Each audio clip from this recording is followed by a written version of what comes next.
Right, good evening, everyone. We're going to go ahead and get started. Today's date is Tuesday, June 16th, 2026. The time is 5:01 p.m. This meeting has been posted in accordance to the Texas Open Meeting Act. It's being held at the Lancaster ISD Administration Board Auditorium at 422 South Center Avenue, Lancaster, Texas, 75146. I will call roll. Ms. Cortez? Present. Ms. Nichols? Present. Ms. Morris? Present. Dr. Reed? Present. Myself present. Absent currently is Mr. Jones and Mr. Cluis. Okay, at this time, the board will recess into closed session as authorized by the Texas Open Meetings Act, Texas Government Code, Chapter 551, Texas Government Code 551.071, 551.072, deliberation regarding real property, 551.074, personnel matters, and 551.076, deliberation regarding security devices or security audits. 3.1, discussion of personnel updates. 3.2, discussion of executive director of finance position.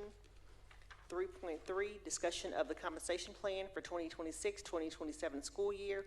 3.4, deliberate the duties, evaluation, responsibilities, employment, and dismissal of personnel and officers. Texas Government Code 551.074. 3.5, discussion of district-wide enrollment marketing campaign. 3.6, discussion of amount to sell land. 3.7, discussion of sheriff's sale or real property. 3.8, consult with district attorney on any subjects or matters authorized by law, including any matter listed on this meeting agenda / notice pending or contemplated litigation and proposed settlements. Texas Government Code 551.071. 3.9, discussion concerning the roles and responsibilities and ethical provisions governing public officer conduct. Section 551.074. 3.10, consider the report from counsel for all pending legal matters. The board will go into closed session at 5:03 p.m.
Recording in progress.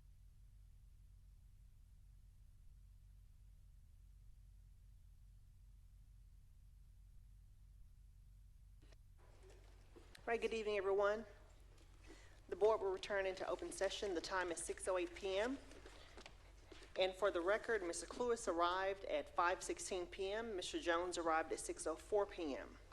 Board, we do have some action items from closed session. We'll start with the first one, which would be 3.2, discussion of the Executive Director of Finance position. Dr. Pereira. Thank you, Madam President. I'm going to call forward Ms. Pipkins to share that information with our board and our community. Ms. Pipkins, the floor is yours, Madam, whenever you are ready. Good evening, Madam Board President, esteemed trustees, Superintendent Dr. Pereira. Tonight, we present to you our recommendation for Executive Director of Finance, Mr. Ronald Carter II. Ronald Carter II is an accomplished finance professional with extensive experience in financial reporting, governmental accounting, budget support, and operational financial management within public education. Currently serving as the Director of Accounting, Mr. Carter has demonstrated strong leadership in managing financial processes, supporting district operations, and ensuring compliance with accounting standards and board policies. Throughout his career, Mr. Carter has successfully led critical financial initiatives, including year-end audit coordination, grant reporting, capital asset management, financial reconciliations, and the implementation of effective accounting processes. His experience includes partnering with cross-functional teams, supporting budget development, strengthening financial controls, and providing training to staff to promote financial responsibility. With a proven ability to analyze complex financial information, improve systems, and collaborate with stakeholders at all levels, Mr. Carter brings a commitment to transparency, accountability, and strategic financial stewardship. His background in education, finance, and operational leadership positions him to support the district's continued growth and success. Okay, thank you so much. Okay, board, this is an action item. Is there a motion? Madam President, Dr. Reed. I move that the board approve the employment of Ronald Carter as Executive Director of Finance on a one-year non-Chapter 21 employment contract as recommended by the superintendent.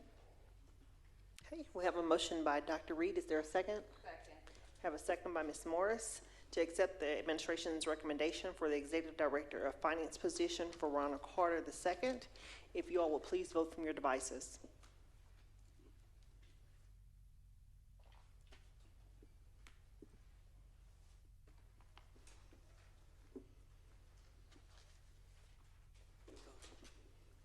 Trustee Cluis, whenever you're ready. Refreshing, but I'll vote a yes, Ms. Allen. Trustee Jones. Abstain.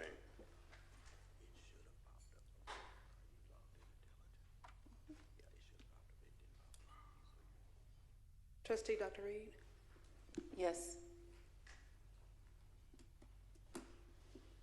Madam President, for the approval for the employment of Mr. Ronald Carter as Executive Director of Finance, we have 6 that have voted yes, and we have Trustee Jones that have voted, that have abstained. We did have the motion by Trustee Dr. Reed and seconded by Secretary Morris. Motion carried. Okay, thank you so much. Okay, congratulations, Mr. Carter. Thank you all. I'm truly honored and excited to accept this role. I would like to first thank the superintendent, the board of trustees, and the community for this opportunity. Finance may happen behind the scenes, but it has a direct impact in supporting students. I am committed to being a responsible steward of district resources and improving upon processes and procedures. Once again, thank you. I look forward to working with you all.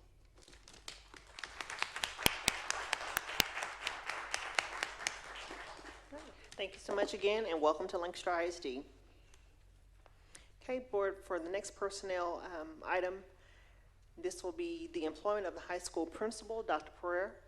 Thank you, Madam President. Once again, Ms. Pipkins, it's her night at the podium. Share that information with our board and our community. Madam Board President, trustees, Dr. Pereira, we are excited to present our recommendation for Principal of Lancaster High School, Mr. Christopher Rose. Christopher Rose is an experienced educational leader with a strong background in instructional leadership, campus operations, and building positive school cultures. Currently serving as a high school principal, Mr. Rose has demonstrated success in leading instructional systems, supporting staff development, strengthening communication among stakeholders, and fostering a safe and inclusive learning environment. Prior to his principalship, Mr. Rose served as an assistant principal in a Best Southwest high school, where he focused on student support systems, equitable discipline practices, teacher coaching, and academic improvement efforts. He played a key role in implementing processes that reduced student referrals by 50% and supported a culture of accountability and student success. Mr. Rose is committed to collaborative leadership, community engagement, and creating opportunities for students and staff to thrive. His experience in instructional leadership, staff management, and school improvement aligns with the district's commitment to excellence and continuous growth. Mr. Christopher Rose. Okay, thank you so much. Board, this is an action item. Is there a motion? Madam President, I would like to make a motion. Ms. Nichols? Thank you. I move that the board approve the employment of Christopher Rose on one-year Chapter 21 probationary employment contract as recommended by the superintendent. Okay, have a motion by Ms. Nichols. Is there a second? Second. Have a second by Ms. Morris. Okay. This is to accept Mr. Christopher Rose as the principal at Lancaster High School for a one-year Chapter 21 probationary employment contract as recommended by the superintendent. If you'd please vote from your devices.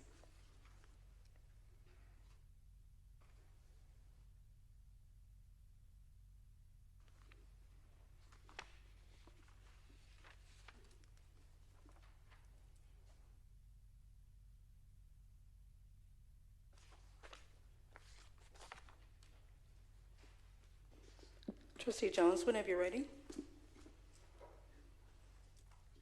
All right, so I'm going to abstain due to my tardiness.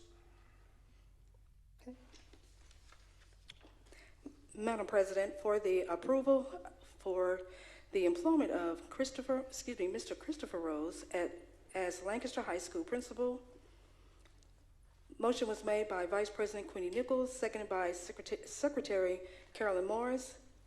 We have 6 that have voted yes. We have 1 that have abstained, Mr. Taji Jones. Motion carried.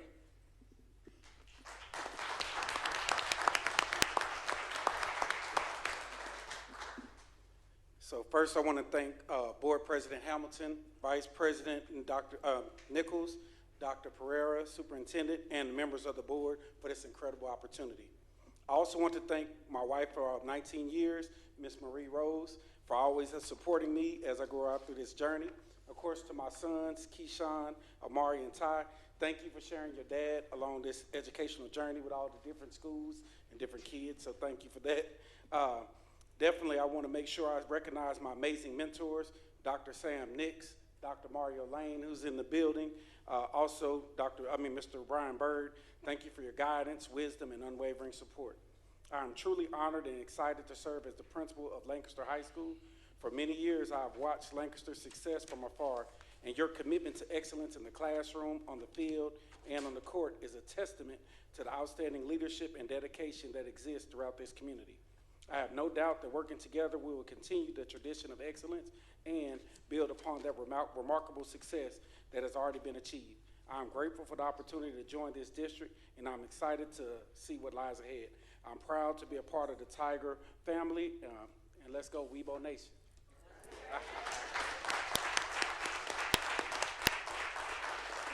Thank you so much, and welcome to Lancaster ISD. Okay, board, we do have additional action items. This one's in reference to the day changes. Is there a motion? Madam President, Ms. Cortez? I'd like to make a motion.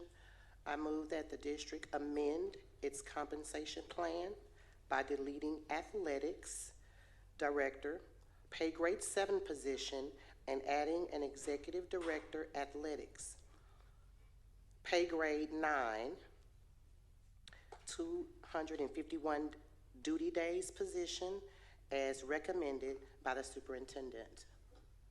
Okay, have a motion by Ms. Cortez. Is there a second? Madam President, I'll second. Have a second by Ms. Nichols. The motion was to move that the district amend the compensation plan by deleting athletic director pay grade 7 position and adding an executive director athletics pay grade 9, 251 duty days position as recommended by the superintendent. If you please vote from your devices.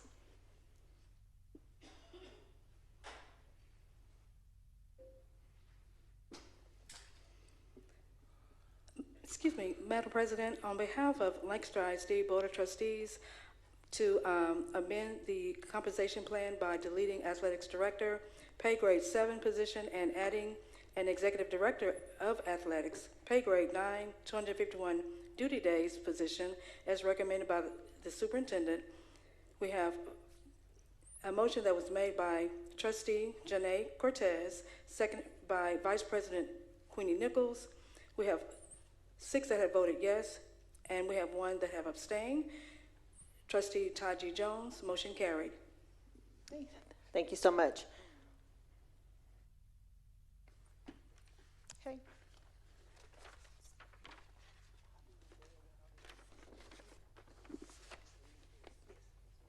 Okay. Board, if we'll go ahead and move on, we have a action item to take on discussion of sheriff's sale of real property. Is there a motion? Yes, Madam President. Ms. Nichols? Yes, we'd like to make a motion that yes, we want to proceed with sheriff's sale, and no, we are not willing to strike off the property. Okay. Have a motion by Ms. Nichols. Is there a second? Have a second by Ms. Cortez. That in reference to the sheriff's sale, yes, we want to proceed with the sheriff's sale, and no, we are not willing to have the property struck off to us. If you all will please vote from your devices.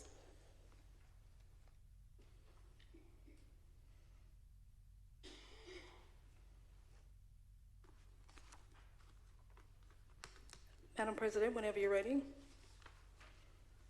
Oh, I'm sorry, Ms. Allen. Madam President, on behalf of the Lancaster ISD Board of Trustees, to proceed with the sheriff's sale, excuse me, with the sheriff's sale of real property, we have a motion that was made by trustee Janae Cortez, by Vice President Queenie Nichols, seconded by Janae Cortez. In regards to, yes, we want to proceed with the sheriff's sale, and no, we are not willing to have this property struck off to us. There were 6 that had voted yes, and we have 1 that have abstained. Trustee Taji Jones, motion carried. Okay, thank you so much, Ms. Allen. You all, we have 1 more personnel that we need to address. 2. Yes, the compensation plan. Yeah, I have it. I'm sorry. So if there could be a motion for the other day change, please. Madam President, Ms. Cortez? I move that the district amend its compensation plan by adding an assistant director of virtual academy and AI innovation, pay grade 7 position, as recommended by the superintendent. Okay, have a motion by Ms. Cortez. Is there a second? Madam President, I second. Okay, have a motion by Ms. Cortez and a second to move that the district amend its compensation plan by adding an assistant director of virtual academy and AI innovation, pay grade 7 position as recommended by the superintendent. If you could please vote from your devices.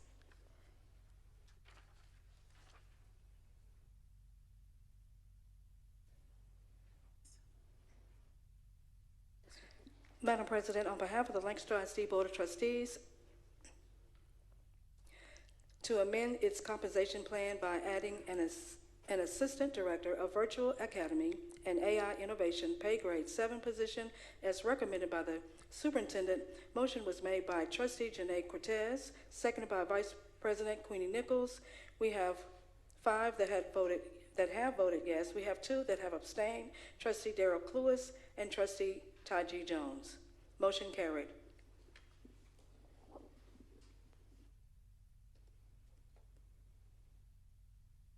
Thank you so much, Ms. Allen. Okay, Board, we do have 1 additional action item that needs to be completed. which is the approval of the 2026-2027 compensation plan. Is there a motion? Madam President, Okay, I heard the first one from Ms. Cortez. Ms. Cortez? Yes, I move that the district adopt its 2026-2027 compensation plan as amended for inclusion in the 2027 budget as recommended by the superintendent. Okay, have a motion by Ms. Cortez. And Dr. Reed, am I okay to say I have a second from you? I second. Okay, I appreciate it. Okay, this is a motion to move that the district adopt its 2026-2027 compensation plan as amended for inclusion in the 2027 budget as recommended by the superintendent. If you all will please vote from your devices.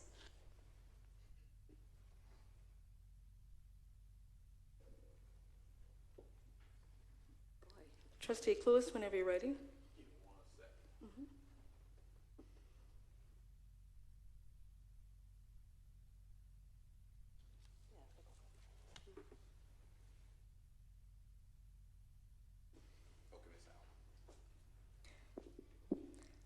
Madam President, on behalf of the Lancaster ISD Board of Trustees, in regards to the district being able to adopt its 26-27 compensation plan as amended for inclusion in the 26-27 budget as recommended by the superintendent of school.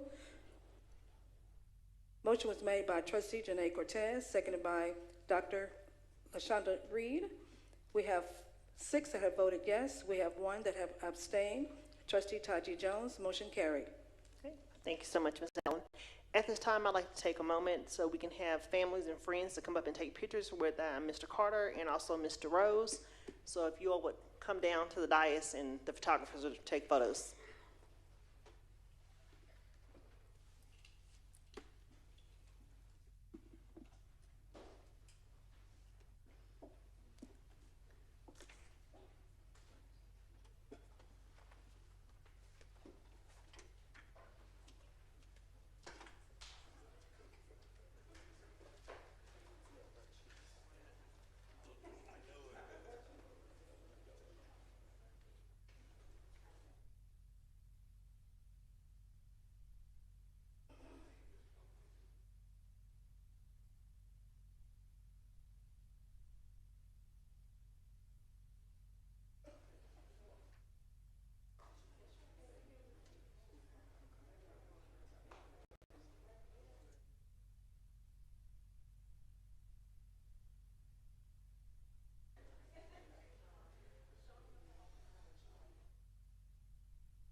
me say it.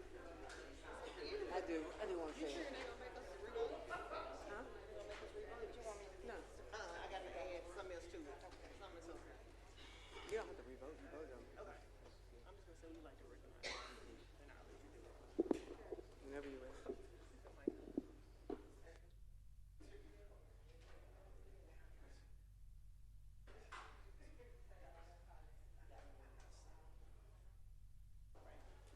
All right, thank you all so much, and welcome to Lancaster ISD. At this time, we need to just take a moment of acknowledgement. I'll turn the mic over to Dr. Pereira.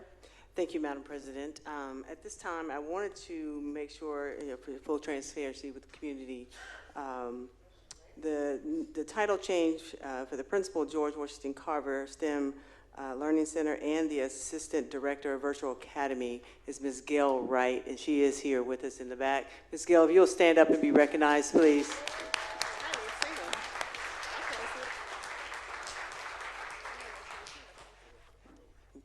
And then also, I think we all know who our athletic director is, Mr. Kendrick Brown, who will now serve as our executive director of athletics, Mr. Kendrick Brown.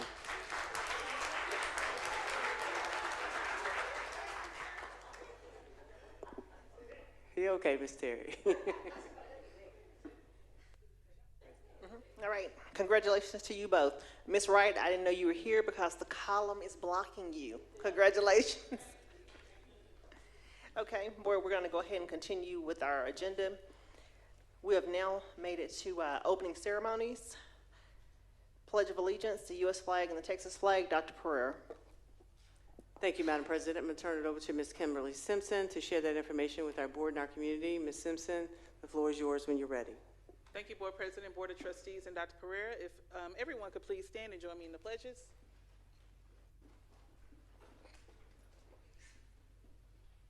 Now for the U.S. pledge. I pledge allegiance to the flag of the United States of America and to the republic for which it stands, one nation, under God, indivisible, with liberty and justice for all. And now for the Texas pledge. Honor the Texas flag. I pledge allegiance to thee, Texas, one state, under God, one and indivisible.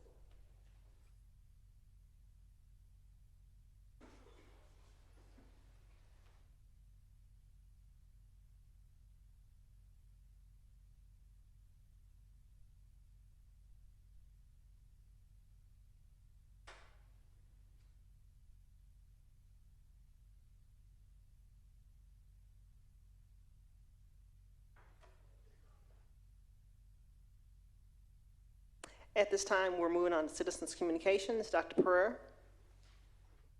Thank you, Madam President. I have Ms. Kimberly Simpson at the podium and sharing we do not have any citizens' communications at this time. Thank you so much. Okay, we'll move on to recognitions and commendations. Dr. Pereira. Once again, thank you, President Hamilton. I will share that Ms. Kimberly Simpson is at the podium to share the information with our board and our community. Ms. Simpson, the floor is yours. Thank you, President Hamilton, Board of Trustees, and Dr. Pereira. Now for our board acknowledgments and recognition. Starting out on June 2nd, our class of 2026 concluded their high school careers as they walked across the stage at the Curtis Colwell Center. A record number of 582 seniors were met with congratulations from district administrators, school board members, and City of Lancaster officials. In addition to leaving their mark academically, the graduating class has a 100% graduation rate, achieving a high school standard that was set in 2022. They also earned more than $38 million in scholarships and grants, so let's clap it up for the class of 2026. And since 2021, students at Lancaster STEM Early College High School have earned college degrees before graduating high school. And now for the first time in Lancaster ISD history, multiple students outside of the district's early college program are achieving the same milestone by earning associate degrees before receiving their high school diplomas. This year, 6 students from Lancaster High School's comprehensive campus made history by earning their associate degrees through dual credit opportunities offered by the school. So let's clap it up for our Big 6. And we've been busy this summer. Lancaster ISD Athletic Department is making major moves to ensure students are staying active and engaged through multiple youth camps throughout the summer. So far, students in grades 3 through 6 have had the opportunity to attend basketball camp, baseball camp, softball camp, volleyball camp, and wrestling camp. And just today we saw the advertisement for the track camp. So your students have something to do every week in Lancaster ISD through our athletic department. Thank you to our Executive Director of Athletics, Kendrick Brown, and his staff. You can visit our Lancaster ISD Athletics website for more information on the upcoming camps. And whether it's on television, social media, or sports talk radio, NIL has become the center of conversation in college athletics. Recognizing the growing impact of name, image, and likeness opportunities, Lancaster High School is taking the proactive steps to educate and empower its student athletes through real-world learning experiences and expert guidance. As a summer learning experience, Lancaster ISD partnered with Student Success Agency to bring the NIL experience to Lancaster High School's 10th through 12th grade football players. This experience equips high school athletes with the financial literacy, NIL knowledge, and decision-making skills they need before offers, money, and spotlight arrive. And we will be expanding this to all of our sports and student athletes in the fall as well. And I do want to note that Lancaster ISD is the first district to provide this opportunity to its student athletes. And again, we'll be expanding that to all of our sports so our students can get that education that they need. We all know that we have state champions in Lancaster ISD, so we need to go ahead and prepare them for what is to come. And last week, Lancaster ISD hosted the inaugural South Metro Instructional Technology AI Summit, bringing together district leaders and educators from across the region to explore growing roles of artificial intelligence in education. Participants engaged in collaborative discussions, shared practices, and examined innovative ways to leverage AI to enhance teaching. The summit highlighted a collective commitment to preparing students for the future while embracing emerging technologies in a responsible and impactful way. Special thanks to Instructional Technology Coordinator Brittany Parks for her leadership and vision in planning and executing this regional event. And we want to say congratulations to the Lancaster Lady Tigers. Not only are they the 6A UIL state champions, but the 4x100 and 4x200 relay teams were named the Dallas Morning News All-Area Girls Track and Field Athletes of the Year. Let's clap it up for those young ladies. This prestigious honor recognizes the dedication and championship-level performances these young women displayed all season long. And if the team is the team of the year, of course the head coach has to be, right? So we want to clap it up for head coach Lakedra Hayes. She was named the Dallas Morning News Coach of the Year, as well as the Texas Girl Coaches Association 5A and 6A Coach of the Year. And just some upcoming events and general information. Friday is June 19th, which marks the end of slavery in the U.S., and we will be closed on Friday. Now, we were already closed on Friday, but we are closed for real on this Friday, June 19th. We also want to shout out Miss Juneteenth, Miss Queenie Nichols. She was named, Trustee Nichols was named Miss Juneteenth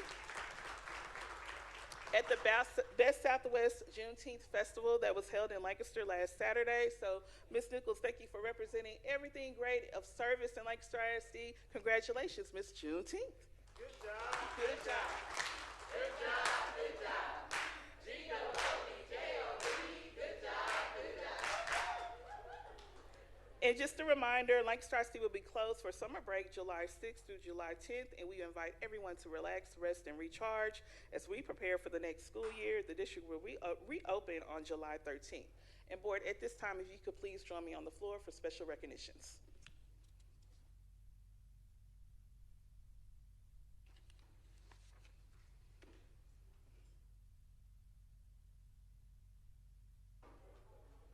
So it's summertime, but we still have a lot of things to celebrate. I am going to ask some of our students to come down from our Fine Arts Department. Chloe Reed, Leah Hamilton, Emma Cardenas, Jaden Reynolds, and Oscar Garza.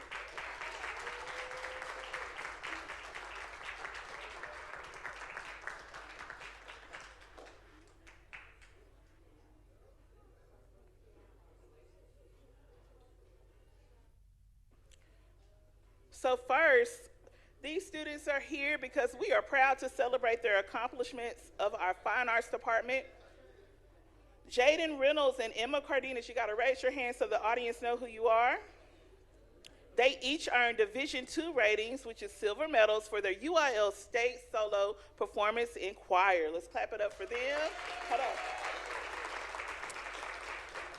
And for the first time in Lancaster ISD history and Lancaster High School history, junior Oscar Garza earned a first Division I rating and gold medal in school for piano. So we love to bring the gold medals back. Gold and silver is the best in the state. So let's stand on our feet and give it up for our fine arts students for representing the best in Lancaster ISD.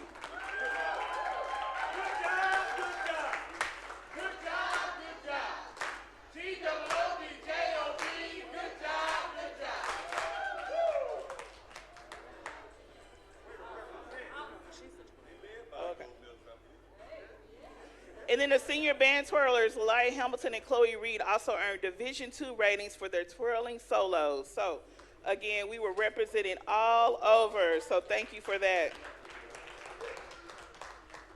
And let's call up Miss Ashley Tippett and her team from the Early College High School.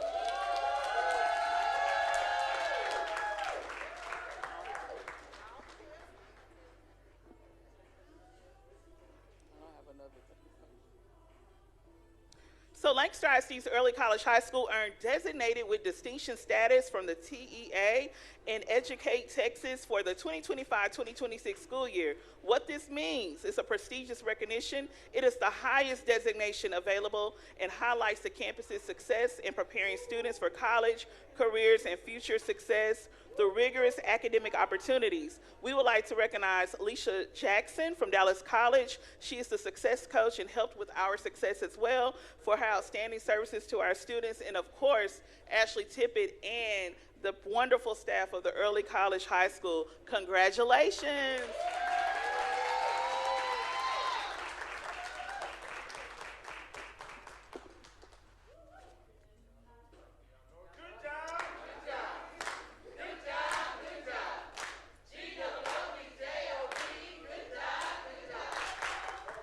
All right, board. That concludes our board acknowledgments. You may return to your seat. Thank you.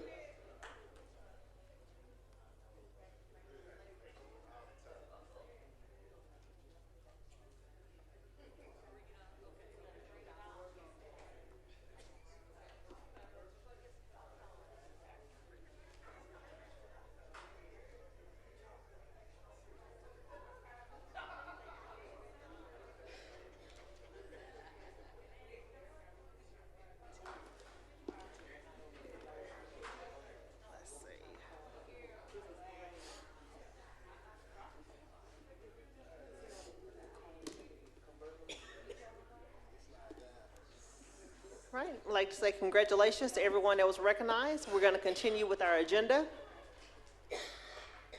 This time, we're down to the conservators report. Dr. Francois is with us virtually, but she will do her report at next month's regular board meeting. So we'll move on now to the superintendent's report. Finance 9.1, April 2026, financial report. Dr. Pereira. Thank you, Madam President. I'm going to call forward Ms. Dana Shaw Mosley, who is already at the podium and eager to share with our board and our community. Ms. Shaw Mosley, the floor is yours. Good afternoon, board president, board members, and Dr. Pereira. This evening, I'm presenting the April 2026 financial report. The first slide represents the property taxes collected for April 1st. We did have some tax collections, but then we had to pay back due to when you protest your appraisal value, you have to pay those funds back. So the net payment, the net payback was $63,105. I can't see the, let me find it. $63,105.54.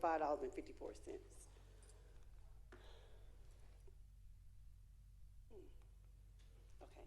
The next slide represents basically the income statement for general operating.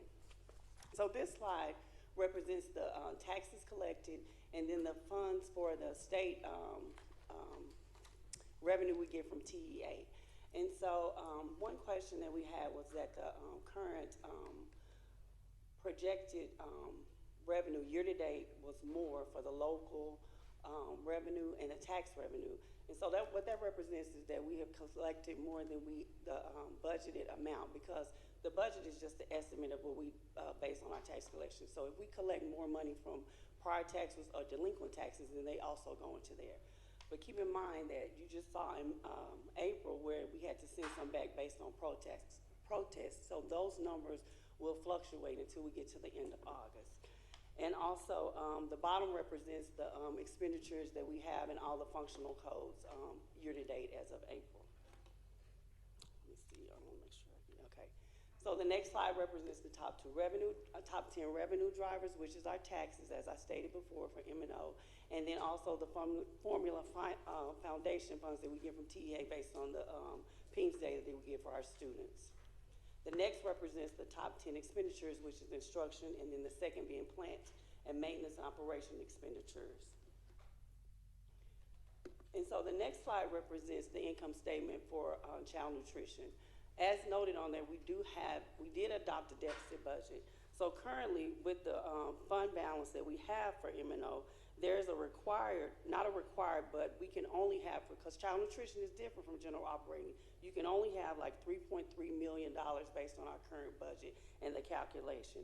And so we adopted a deficit budget because we need to spend the fund balance so we won't get an audit finding. And in that spend down plan that we had to submit to TDA, we have the oven replacements that you'll see later on in the presentations for the board for your approval. So we're using those funds to upgrade some of the campuses that we have for the oven, new ovens and installation for the ovens. And then we also have in the spend down plan the replacement of some serving lines that'll be brought to you later on in this fiscal year. We don't know if we can get them in by August, but it is going to be a proposal, and we submitted that into TDA for the request for the spend down. In addition to that, we have an increased pricing for the third-party vendors, so that's going to help us get the fund balance down under what we need to the 2.9 that's projected there. The next slide represents debt service. Debt service is where we get our INS collections and also our payments for our bonds. As you can see, because we have prepaid bonds and paid off bonds since 2021, we have a recognized savings for the district of $22,294,050.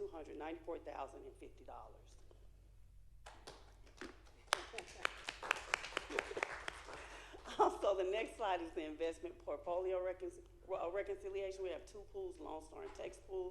We have funds in general fund, debt service, and child nutrition. A little 7 cents in capital projects. We can't move out more than $1, so it's just going to sit there for a little while. And that's for April 2026. Thank you. Any questions? Okay, thank you. Any questions from the dais? Ms. Morris?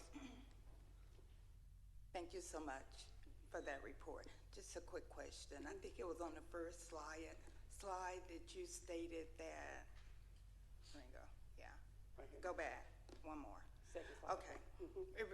My question is, I heard you say this, so did the district protest our taxes No, this year? this is for citizens who have their homes. When you protest your appraisal value. Right, but our district didn't Did for we? our taxes.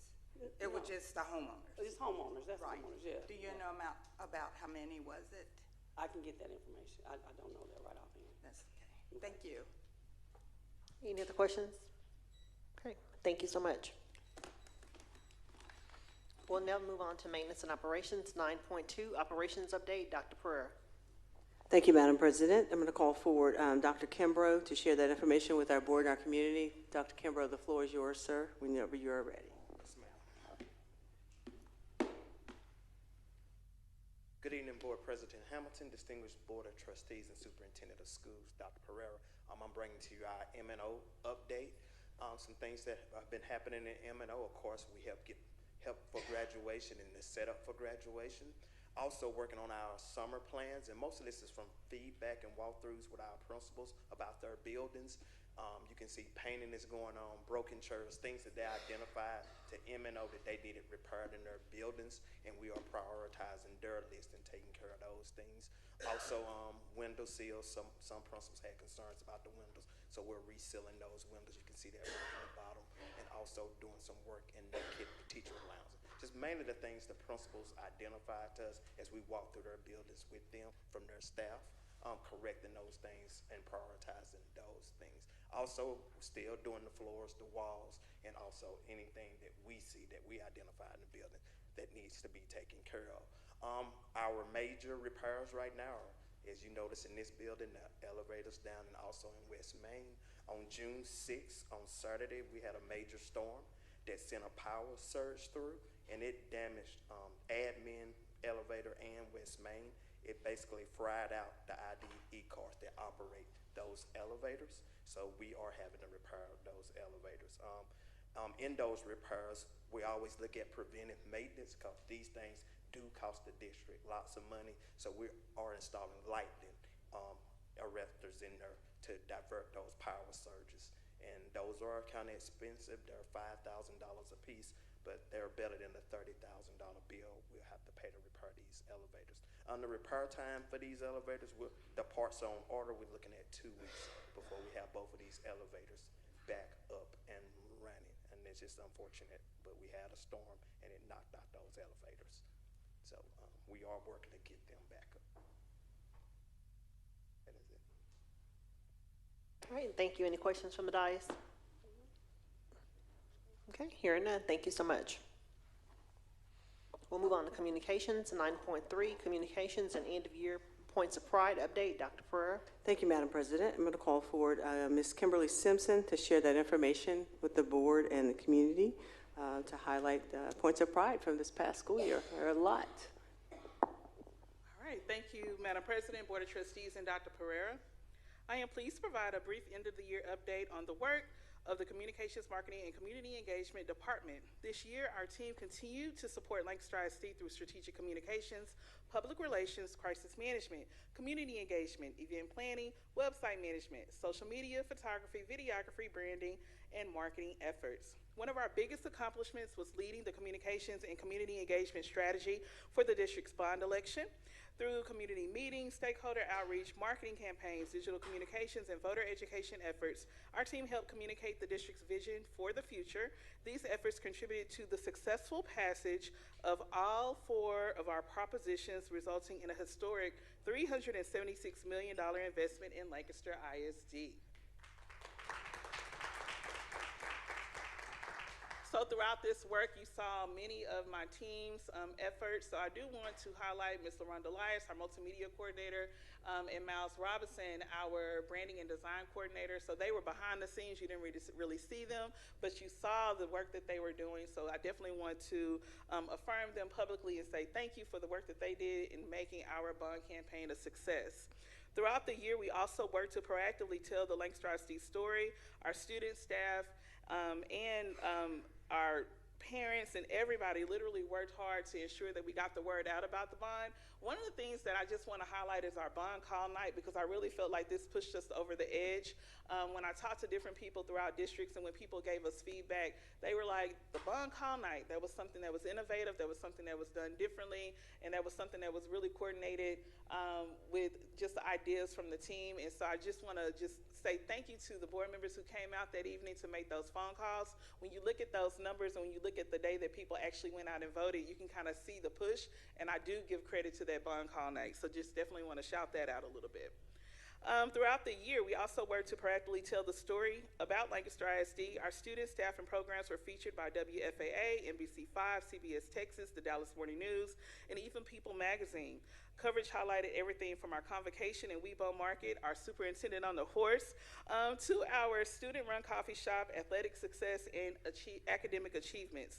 And while sharing positive stories is important, one of our most critical responsibilities is crisis communication. And this year, our team managed several high-profile situations, including coordinating communications following the tragic passing of our beloved student, Preston Malone III. Through timely, transparent, and compassionate communication, we help keep our community informed while supporting students, staff, and families, and the Malone family during their difficult time. In addition, our department planned and supported numerous district events, including convocation, graduation, key communicator program, community engagement initiatives, athletic celebrations, and supporting district-wide recognition programs. Our efforts continue to strengthen public trust and district perception. This year, I'm proud to say that our Let's Talk satisfaction score increased from an 8.1 to 8.9, and that is about a 9.9% increase, reflecting continued growth in stakeholder confidence and engagement. If you all remember, a few years ago, we launched this platform to ensure that internally we were able to connect with the individuals who had questions for us, who just needed an immediate answer, or find ways to get connected to us within the school district. We are always on the go, but the Let's Talk app has allowed us to be connected to the individuals who need an answer, and you can kind of see the peak right there at May, and then as soon as school is out, it drops all the way down because they don't have as many questions. So again, we are working on that 8.9. My goal is to get that to 9, 9.5, and then a 10 eventually.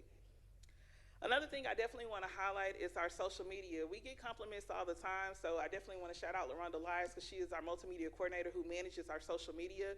But consistently since 2021, we've had an increase in our social media outlooks, followers, everything with our impressions. So just a little bit, our content interactions increased 21.9%. Our visits increased by 4.5%, and our followers increased by 36.4%. And then on Instagram, our reach increased 35.8%, link clicks increased 116%, visits increased 31.6%, and followers increased by 2.4 thousand. And our content interaction increased by 1.7 million%. And I said million.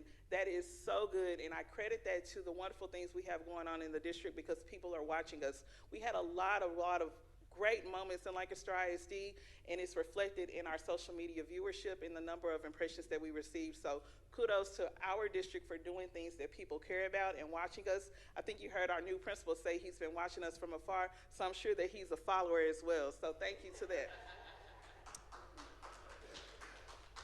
And as we close out another successful school year, I want to thank the Board of Trustees, Dr. Pereira, and all of our campuses and department leaders for their partnership. We remain committed to telling the story of Lancaster ISD and highlighting the incredible work happening in our district every day. And at this time, I am going to show you all a video that highlights everything that happened within the year. I only had about 6 minutes. We could go on and on about the wonderful things happening in Lancaster ISD, but I tried to get it in there in about 6.5 minutes. So our video is next. As the 2025-2026 school year comes to a close, we celebrate a year of achievement, growth, and historic milestones across Lancaster ISD.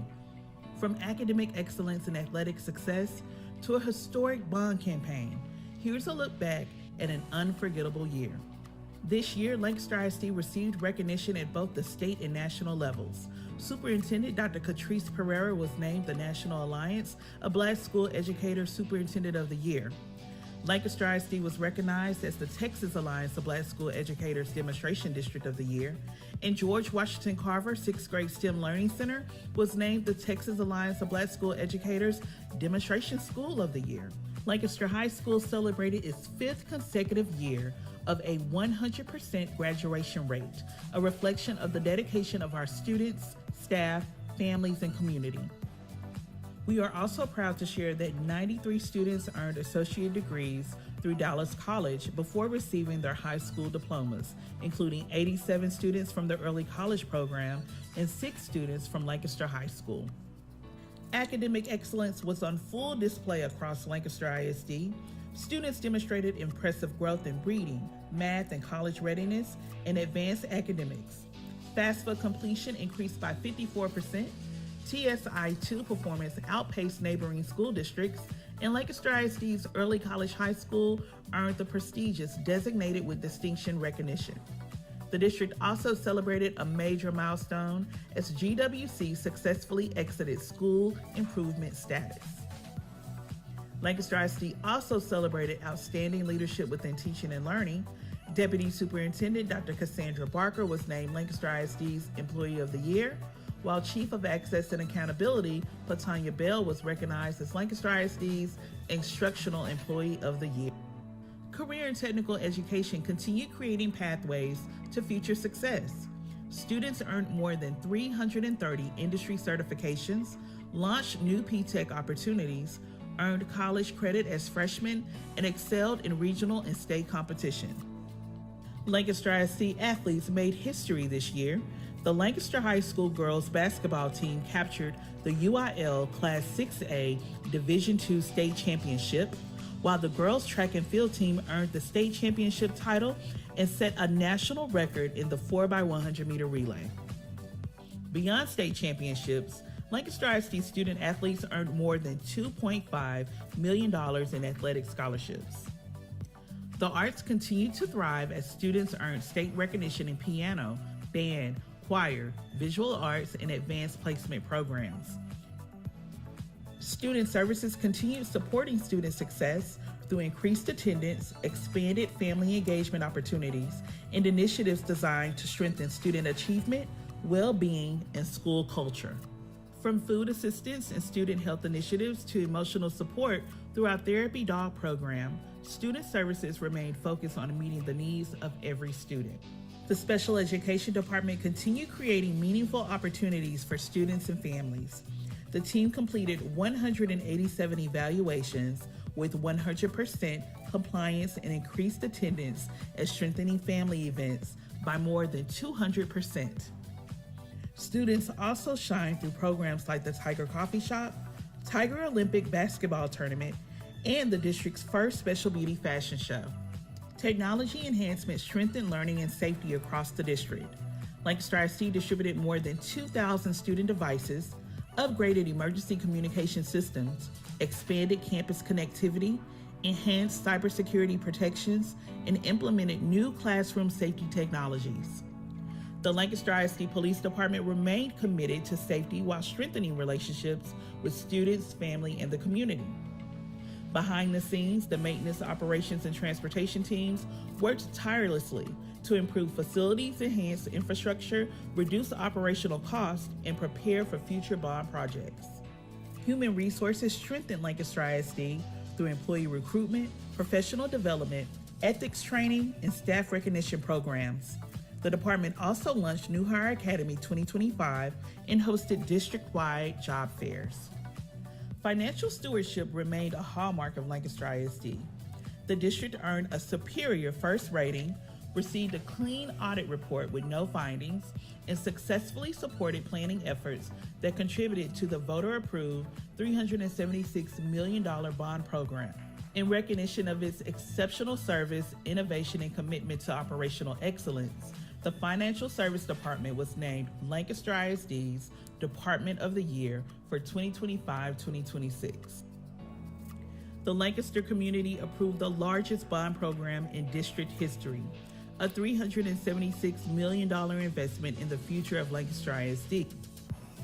The Communications Department led the bond communications campaign while managing media attention and sharing positive stories that elevated the district's reputation across Texas and beyond. Lancaster ISD's Communication Department earned state and national recognition through NSPRA and TSPRA awards, through community engagement, strategic storytelling, and transparent communication. Stakeholder satisfaction on the Let's Talk platform increased from 8.1 to 8.9. From academic achievement and state championships to innovation, community engagement, and historic investments, the 2025-2026 school year showed what is possible when an entire community works together for student success. Together, we continued building a legacy of excellence that is being recognized across the state and the nation. Thank you for making this an unforgettable year. Together, we learn, lead, and roar.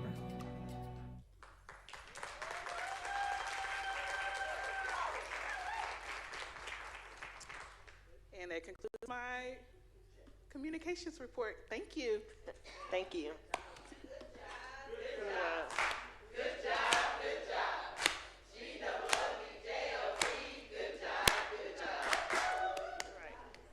Thank you so much. Board, any comments, questions from the dais? Ms. Morris. I just want to say thank you, Ms. Simpson from the communication, our school leadership, Dr. Pereira and her office, and all of our leaders in our district for what you all have done this year. We did something, didn't we? Thank you all.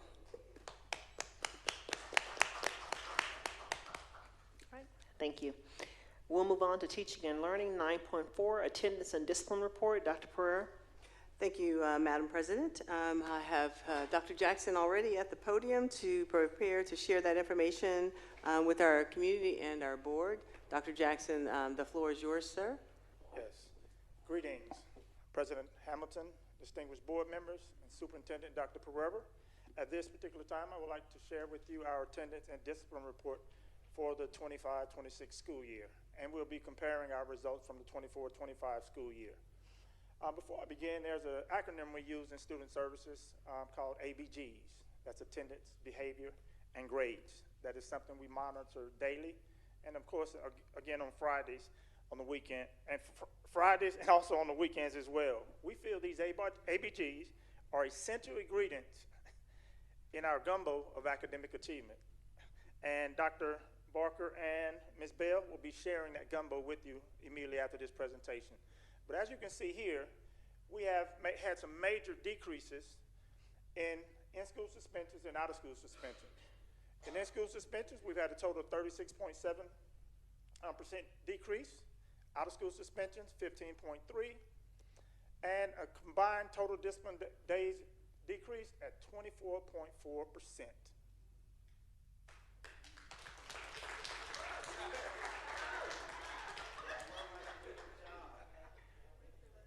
What did we do to get these increases?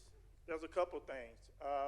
5 years ago, when Dr. Pereira to go into this position, we actually decided to always begin from the affective domain, taking care of the social, emotional needs of not only our students, but also our teachers, our parents, and our principals as well. In our elementary schools, we have a social emotional curriculum, which is entitled Super Noodle and Move This World for our kindergarten through 4th grade students. And grades 5 through 12, we actually we do it for the culture. These are 15 to 30-minute modules that are actually viewed daily.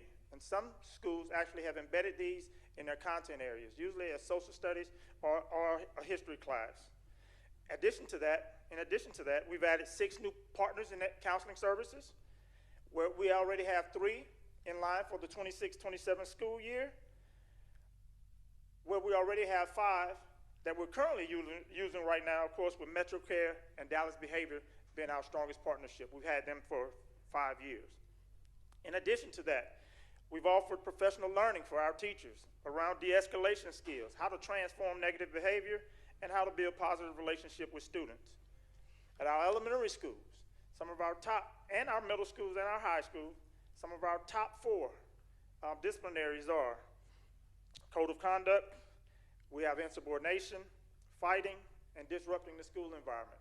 We monitor those to provide professional learning for the summer and upcoming school year. So those are 4 areas we'll be focusing on in the 27-27 school year. And here are some of the individual numbers for schools. That's the ISS data. This is the OSS data from schools. As you will see in some of the ISS data, the out-of-school data, a couple of our elementary schools, Houston Elementary School, West Main Elementary School, Rosa Park Elementary School, and Beltline Elementary School actually had an increase. Dr. Courtney and I went in and we did some research, and we actually found that many of those students who you see there are not residents of Lancaster. They're out-of-district students. So what that immediately told us was that myself and the principals, we need to monitor those students who are committing these infractions and are not adhering to their affidavits, which you have to have great attendance, good grades, and great behavior in order to remain in school in Lancaster ISD during this particular time. And many times those particular students are not adhering to their affidavits, and therefore we have to take a closer look at that. DAP placement has actually had a decrease as well. We've gone from 35 to 32. And this is some individual data per schools. And of course, attendance rate. This is huge. We've jumped from a 92.6 to a 94.5. This is the highest we've ever been since I've been here in 5 years. That has been a 1.9% increase, which equates to almost $1.6 million in funding.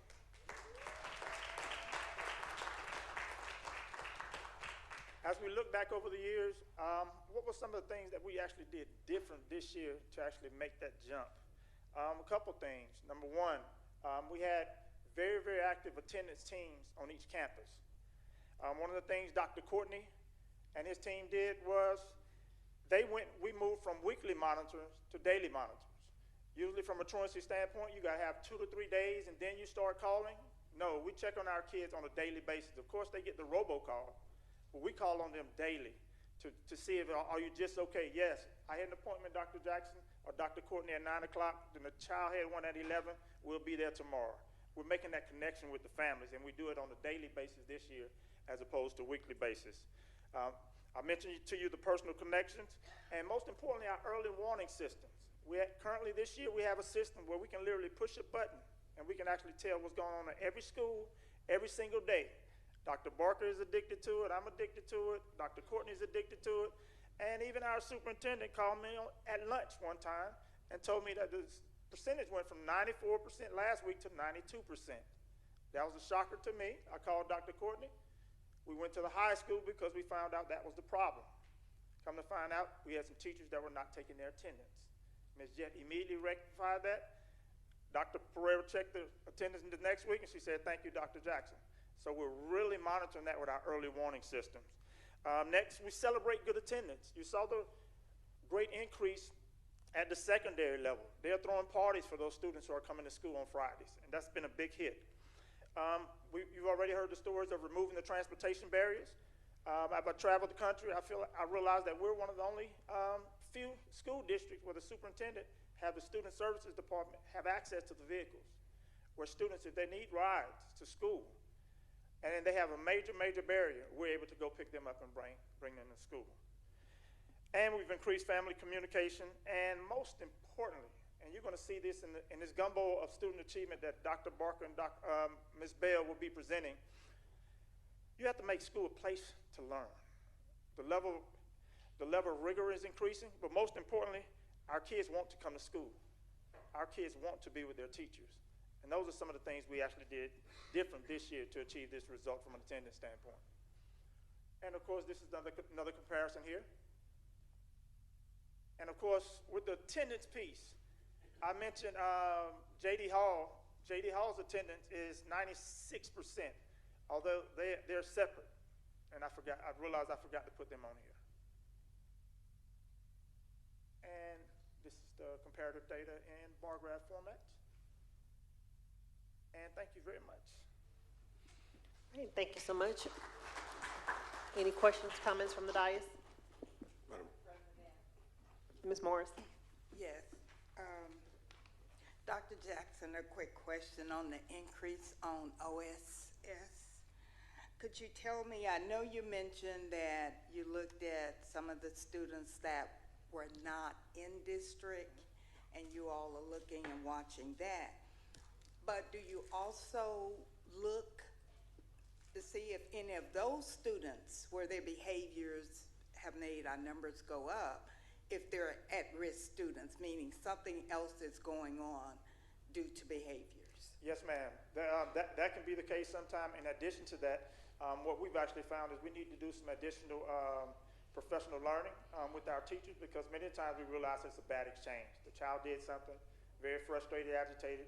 The teacher reprimanded the child, and then the exchange were bad, which escalated the situation, which caused the child to actually do something to get them suspended. So that is an area we're working on as well. What about assessments to see if any economic issues that will cause behaviors in school or any of those? Yes, with those students who are creating those egregious behaviors, our counselors are actually well involved, and that's something we jump on immediately. I'm talking about assessments to Well, identify at risk. Yes, ma'am. We have to know the challenges first before we actually go through with assessment. So our in-school counselor does it? Yes, ma'am. Instead of school psychologist? You have to go through the in-school counseling first before we go to the psychologist. Okay, one more question. So all of our school counselors are qualified in the area of assessments for different behaviors, analysis, and testing? Yes, but usually the counselor's position is, in a situation where a child is misbehaving often, a risk assessment is actually taken. And once that risk assessment is taken, then that information is actually given to Amika Anderson or one of our MetroCare therapists that we actually have on campus. Okay, Yes, thank ma'am. you. You're welcome. Appreciate that. Madam President. Dr. Reed? Dr. Jackson, well, first of all, good job, good job. Good job, good job. GOODJOB. Good job, good job. On the lowering of your discipline. Concerning the elementary increases, I was wondering if, I mean, because you've identified that many of them are out of district, I'm assuming that many of them are probably repeat offenders? Yes. Yeah. Yeah. So, given that one of our goals has been to increase our reading scores kind of across the board, are there additional supports that are put in place to kind of help those kids when they come back, since they've kind of been out of placement? Absolutely. Just as I mentioned, there's an academic team, attendance team. We actually have a multi-tier support system team on campus, which usually consists of myself, Dr. Courtney, Dr. Matthews from the district level, the principal or the assistant principal at the school level, with the counselor, the teacher, and one of the behavior specialists from the district. And we get together and we collaborate on how to best serve each and every child at every school. Thank you. All right, thank you. Anything else? Madam President, I got Mr. Jones? Thank you. A couple of questions. One is pertaining to which three campuses had the greatest attendance increases? It was at the high school. The three campuses with the greatest attendance, that was actually secondary level. That was at the secondary level. It was actually, Yeah, there wasn't a slide on there. okay, I'll actually get those percentages to you. Okay. I'll actually get And my those second percentages to you. follow-up Which is question. surprising to me though, but they were at the secondary level. Okay. It was at the secondary level. And my next question with that was, what strategies did they employ to get it up? I know you mentioned some things in your previous statement, but I think that'll be ideal for us to hear to hopefully spread Trustee that out. Jones, what was surprising to me, which is something I seen firsthand at the secondary level, was the party that they were having on Fridays. Okay. If you reach a certain, you didn't have to be perfect. You didn't have to be there every single day, but if you was in between the 90 and 100 percentile, you had a chance to come to a party on a Saturday, which was a full-fledged DJ. It was a full-fledged party the last hour and a half a day, and that was a huge, huge hit. We actually received some phone calls from many kids at the secondary level telling us, we can't miss a day, Doc, we need to get to school, we gotta go to the party on Friday. That was a big plus, because we usually don't do that. We usually cut our kids off from activities like that at 6th grade, because we think they don't need that anymore. That was the biggest change that I saw. All right. Thank you, sir. Thank you so much. Any other comments, questions? Dr. Pereira? Thank you, Madam President. I truly just wanted to take a moment to thank the instructional team too, because there are support systems that are put in place, but without good classroom engagement, those things don't happen. You know, and I know that they've worked very hard, and I know Dr. Barker and Ms. Bell is about to share some of that gumbo with everyone, but the Holy Trinity truly remains in that classroom. Thank you so much. Madam President, if I could just make one other statement. Mr. Jones? Thank you. I think with this $1.5 million increase with just roughly 2%, as we can continue to do that, that allows us to find different initiatives and also put some money back in fund balance, CFO. And just to put that in context, if I may, that means that we had 130 extra students every single day this year attending school. That's huge. 130 per day. That's huge. And that's tough. And thank Dr. Courtney and my team, because that was some tough work. And this work, I've actually had 2 guns showed to me. Dr. Courtney has been chased by dogs. And we've encountered ICE this year. It's gotten to the point now we take the police with us when we go on our visits. Now, that's how serious we is about getting kids to come to school. All right, thank you. Right. Okay, we're going to move on to 9.5, discussion of spring 2026 STAR end of course preview. Dr. Pereira. Thank you, Madam President. I'm going to call for Dr. Barker and Mrs. Bell to share that information with our board and our community. Ladies, the show is yours. The floor is yours. Good evening, Madam Board President, distinguished board members, and Dr. Pereira. Tonight, we would like to present our spring 2026 STAR ELC preview, and I'm going to let Dr. Barker take the floor. Dr. Barker. So, good evening, Madam Board President, distinguished board members, Superintendent Dr. Pereira. I do want to start by adding to an answer that Dr. Jackson said. Trustee Jones, you asked about what would be one of the strongest or single thing that helped with the attendance piece, and I would say the intentionality by his team. How they connected with the people on the campus who were monitoring attendance, and then taking that information and how they connected with the parents. So he talked to you about, some of the things that they encountered, their willingness to be able to go out and bring our kids back into the buildings. I think that is a testament to the work that they do. And so we have a lot of strategies, but the people touching the people, like that's what the secret sauce is for that team. So just want to start with that because they got the kids in the seats, we were able to do what we do. We spent the last 5 years really building frameworks. We've come to you, and I've said it over and over, we've talked about our math framework, our literacy framework, our coaching framework, our classroom framework, really being intentional about standardizing the experience that the student gets in the classroom, regardless of the teacher, their experience, or where they sit in the classroom. It is our moral imperative to make sure that they get the best learning experience as possible. That's what you vote on. That's what you put us here to do. That's what we're committed to do. And so we'll start with giving you a preview of our STAR EOC. And this is an analysis only of the EOC, only of the high school information.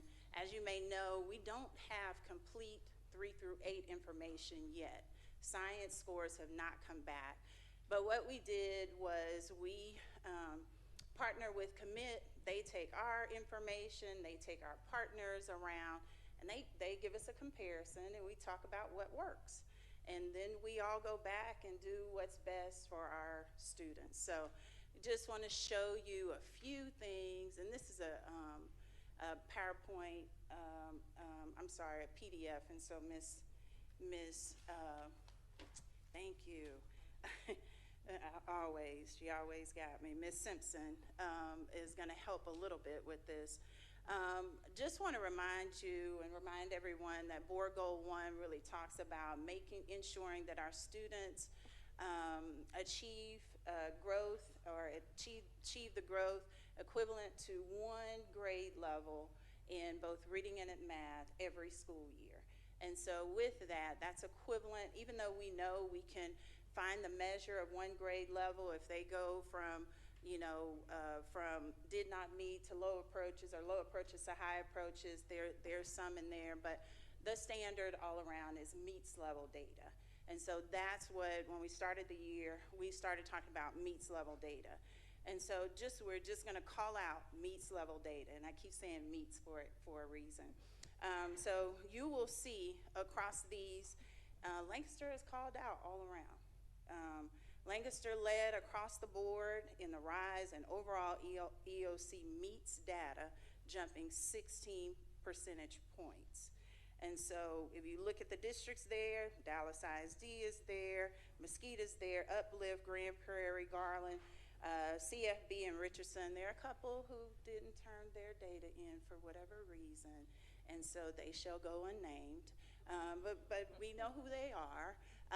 But just want to call out just the percentage of growth that you see that our students have been making, especially from 1 year to another. So I'm going to go to the next slide, where Lancaster is called out again. maybe, was okay. English, I think I missed. Oh, I'm sorry, we're both trying to move them. Algebra, yeah, Algebra 1. When you look at Algebra 1, Dallas, Lancaster, Uplift, Richardson, we're called out yet again. And again, as you see, about 20 percentage points that we were able to grow. And so again, that's very intentional work, very interesting work that there were quite a few things that I want to commend Ms. Conway, Mr. Russ, and Ms. London for crazy ideas that we talk about. The things have been done and doing things a little bit differently. Also, some of the support that was given by some of our partners, Sustain Ed, making sure that we're very consistent with how we're teaching the TEKS. So, okay, I'm gonna leave it alone. I'm gonna let you do it.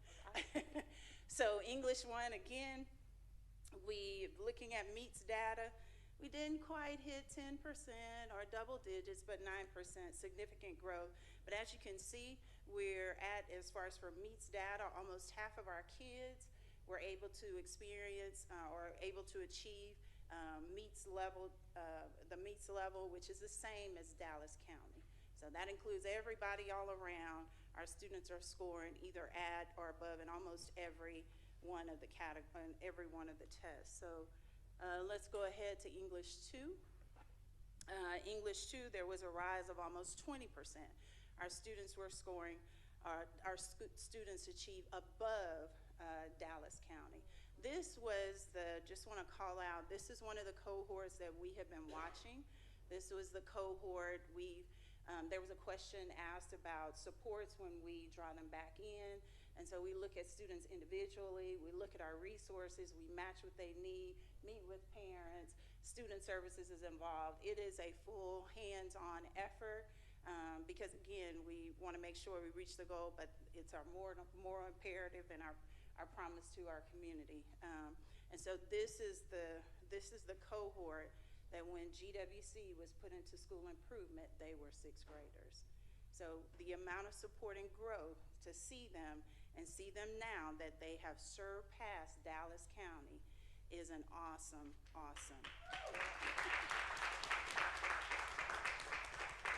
We'll move to biology, which that is a story within itself for another day, but to know that, well, we have 4 biology teachers? 3, and 2 of them left us in December. And so we had to work through, like, what is it going to look like to ensure that our students get what they need? And so as you can see, even though we had 1 biology teacher, 2 long-term subs, and a rock star instructional specialist, that our students performed at the MEETS level the same as what the average is for Dallas County. And last but not least is U.S. history. And so U.S. history, we achieved at, 62%. And even overall, we had a little drop in U.S. history, but over 90% of our students were at approaches or higher. I'm not going to go into the approaches data because, as mentioned, your ask in your board goals is for us to meet at least 1 grade, for students to grow at least 1 grade level. And I'm going to read to you something that, so commit ask, because districts ask them all the time, like, what is Lancaster doing?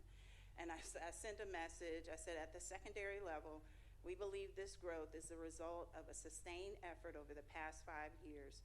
During that time, we've intentionally built and refined the instructional frameworks that support teaching and learning across the district, and that includes our reading framework, our math framework, our coaching framework, and our PLC framework. Just as importantly, we have benefited from stable leadership teams that remain committed to the work and focus on implementation. Rather than continually introducing new initiatives, we concentrated on strengthening these systems, supporting teachers, and creating consistency in lesson planning, classroom structures, coaching, and collaborative planning. The growth we are seeing today is really the result of years of intentional work coming together. It reflects simple things done well with consistent support, not constant change. So just so you know, there's no magic pill, it's just consistency. So with that, we'll take any questions. Thank you so much. Any questions, comments from the dais? Madam President, I guess. Mr. Jones?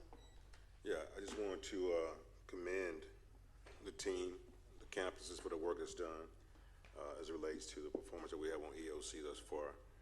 I put some questions in the portal. Those really don't pertain to tonight, but we definitely have some things to be proud of with the growth that's being identified through this commit report, which is actually utilizing our data.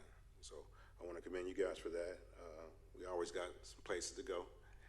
We definitely got to elevate and get to, we're going to change our goals from East to Masters at some point. So, but yeah, again, thank you. Thank you to the campus administrators and the teachers who have done the work on the front line. So I applaud you. Dr. Pereira, I just want to say one more thing before we exit. I just want to say to you and Dr. Barker, both of you lead the team, and we can't say thank you enough in the way that you both lead. You give us the parameters, and you just kind of like let us go out there and get it done. And Dr. Barker is such an innovative leader as well. And I just want to say publicly thank you to both of you for letting the team make this work happen. Thank you.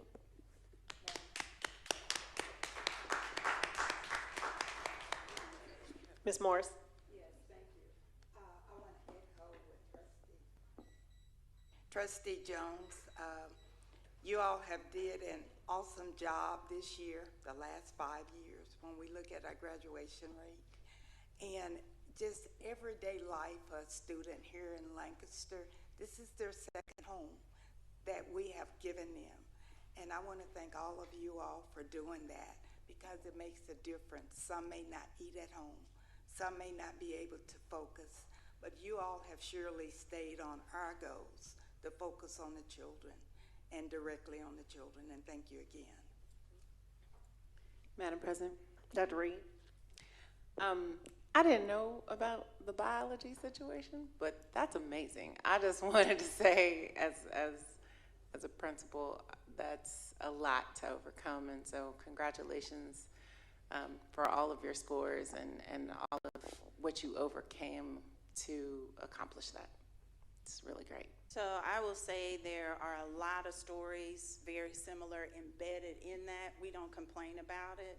We just get to work, we fix it, and as I said at the State of the Schools, the work is working. Yeah, well, the complaining doesn't help, so. But still, that's a heavy lift. So I just wanted to acknowledge that and your team. Congratulations. Great. Thank you so much. Oh, sorry, Dr. Pereira. Yes, thank you, Madam President. I too wanted to put on record to thank the team as well. Dr. Barker, your leadership too, you focus on the little things that make the biggest impact, that allows everyone to focus with intentionality to ensure that the learning environment is conducive for our students. And so those little things matter, those little things help. I do give a lot of autonomy to this team because I feel like that they are the experts in those areas, and I try to provide them with the support that they need and stay out of the way. So thank you all for the work that you continue to do on behalf of our students. The work is working. The intentionality in it is definitely making that difference. So I appreciate that too. There are a lot of nuances, and I really never hear any of the complaints. Just Pereira, we need, and I go and tug a war with Miss Mosley over there to make sure that they have what they need. So that's where we are. Thank you. Thank you so much. We'll move on to 9.6, District Improvement Plan and Campus Improvement Plan Update. Dr. Pereira. Again, Dr. Barker is at the podium to share that information with our board and our community. Dr. Barker, the floor is yours. Seems so long since I've been here. Good evening. evening, Madam Board President, esteemed board members, Superintendent Dr. Pereira. This probably will be the briefest end-of-year DIP update. Why? Because my colleague, Ms. Simpson, actually when I watched the video, I said, they said everything I wanted to say, but even better because you had a visual. We had a district advisory meeting on June the 4th, and what happens at district advisory, that's pretty much closing the loop on what has happened with the DIP over the year. And so, again, a lot of what was mentioned was in the video. We develop our DIP a little bit different than most districts. We start out with the district, with the board goals, with the district goals, and then cascade that down to every department, which also cascades down to all of the campus, with the goal of when we roll it back up, we can show that this is where it falls either under board goal 1, 2, 3, or 4. And so with the CCMR update, we've talked a little bit about that. Like I said, Ms. Simpson really summarized it in her video of talking about telling how many students graduated from Dallas College. We can no longer say how many students graduated with an associate's from the early college, because that happens also now on the comprehensive side. This year we had 6. Next year we're on track to have 15. And once we are able to merge the 9th grade and the high school, the comprehensive side, we suspect that with the systems that are in place, you'll see more students be able to graduate from our comprehensive side with an associate's, early college with an associate's, and P-TECH.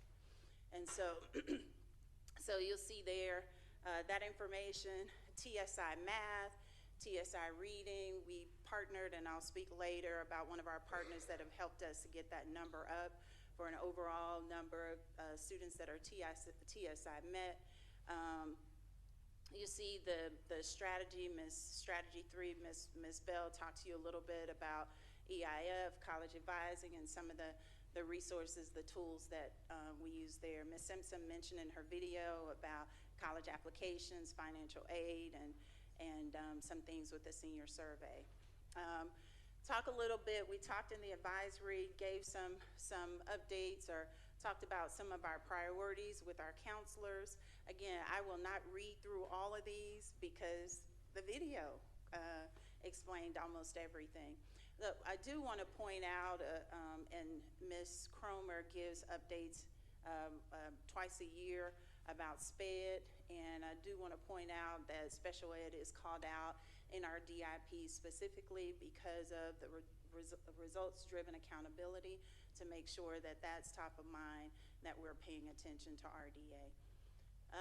Student services, Dr. Jackson gave you an update on what's happening with ISS, OSS, and DAEP. One of the things that student services partners with technology, that's a little bit different than most districts. We try to make sure that our students are have a cyberbullying certification. One of the things that schools, even though the cell phone is not available throughout the day, cyberbullying is still an issue, and sometimes kids don't know what that means. And so before we discipline them, we make sure they understand what it means. And so he and his department partner with technology at the very beginning of the year, and 100% of our students in secondary complete the cybersecurity certification. OSS, ISS won't go through that. You've seen that, and he talked a bit about wraparound services. School safety is in the DIP, is goal 4 and goal 2, and one of them, and Chief has talked to the board about, is the goal around ensuring that 98% of our exterior doors having that rate over the school year about the exterior door checks. And as you can see, we exceeded that goal as well with 99.7% met standard during the door checks. And that's with 164 exterior doors on the 11 campuses. HR during the meeting HR put the pressure on us by how they displayed their data and things that they accomplished. You see there, one of the things that impacted the district all across is the intentionality around the documentation training and how that documentation kind of cascades down to the campuses, being able to talk to teachers about areas of improvement and feedback and what documentation needs to look like in order to support in that way. They want to continue to maintain a 24 to 48-hour response with candidates. That's something I know that Ms. Pipkins has been working on here recently. And lastly, a place of improvement is making sure that the recruitment efficiency from the time of recommendation to signing letter of intent, being able to pull that through. Right now, we're at about 17 days. We had gotten down to about 5 days, and so want to get that back on track. Finance, Ms. Mosley comes here every month and really talks to you about the trackers, how we're tracking the finances, and she talks you through several of those. That is a part of your board goals as well. And that making sure that those monthly trackers, the expenditures and the PIC codes, that they're all in alignment with the budget that has been adopted at the beginning of the year. Communications, I'm not going through her slides. She already beautifully explained to you all of the things that communications has accomplished this year. Though we do call out the bond, the way and the strategies used in order to get the bond passed, those are strategies that are aligned in the DIP, just applied to whatever the initiative is. We talk about what's happening with our enrollment plan. Those are strategies already in the DIP. It's aligned with what we were saying, what she said, or what her team said they would be doing, and just applied to whatever the initiative is. So yes, you see the results of the initiative, not to minimize anything, but she's been doing this. Like, this is what they do. And I say she because each one of the goals, I did want to format it in a way so that you can see where or with whom or what department it fits. Even when we talk about the DIP and talk about it in superintendent's cabinet, I talk about a goal owner. When we talk about updating the DIP, I talk to the goal owner, because for the most part, each one of those goals, there's somebody, their work is directly aligned to that board goal that sits on the superintendent's cabinet. So I ended it by thanking the district advisory. Again, this was only an update, and said that once the STAR scores were released, we could give them more information about Board Goal 1, send a survey out to them because we have to start planning for next year. Same thing has happened with the CIPs. Campuses have closed them out. If you haven't already, because I don't think, this is totally on me, I don't think I uploaded them in time, but you will get executive summaries to each of the campus improvement plans. Just very briefly of each goal, of where and the information that they have. I'll say it again for the third time. Some of the CIP, you will see they haven't gotten science scores in 5th grade or 8th grade, so they gave as much information as possible. But even without that, we have to start planning for next year. So with that, I'll take any questions. Thank you. Any questions, comments from the dais? Ms. Morris? Thank you, ma'am. I want to say to the athletic department, thank you all so much for keeping that security. Even during the summer, all those doors were locked. And so thank you for that without security. And I do want to give kudos from Dr. Pereira's office to Ms. Fran, and in communication, is because in our SNOR, you pointed out so clearly, even though it's on our calendar, but you also put it in our newsletter of all of the events. So if we miss one, we got several places to go and look. So thank you all for that. Okay, thank you so much. Madam Mr. President, Jones? Thank you. Definitely, again, this kind of summarizes what's been done and what was planned for the year. And looking at this upcoming planning process, when has that begun? When will it start? When will it? So what we have done in the past, we had the Leadership Summit, and that was kind of like to front load to get ready. So this year we've done some things a little bit differently. We've had different trainings. We had Google come here and train our teachers. We were one of two districts that Google chose to have one of their experts come in, and our principals were able to see some of their new things that are being rolled out. And on Thursday, since the bond passed, and part of what was in there was technology device updates for our students, Apple has invited us to their campus in Austin. So we're exploring different things to start like front loading our knowledge base in order to start building that. We'll start building it and building the new ones in July.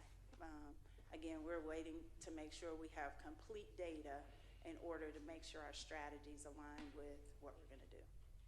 Okay. So based off the current projections, though, some work has already begun. As we know, we got some pain points, and just trying to identify which resources will align with those is what we're, all right. And we constantly review the resources and try to match it to what we have. So, I mean, there's this debate about using Bluebonnet, not using Bluebonnet, how to support it, how not to support it. It's been really interesting to see what other districts, how some of their things, especially if they're using Bluebonnet. Ms. Bell and I have had this ongoing conversation. For us, it is more of an adult issue, not a curriculum issue or a teacher or a student issue. So getting our adults on board that this is the curriculum that we're using, we have to do it in alignment. It's working for some.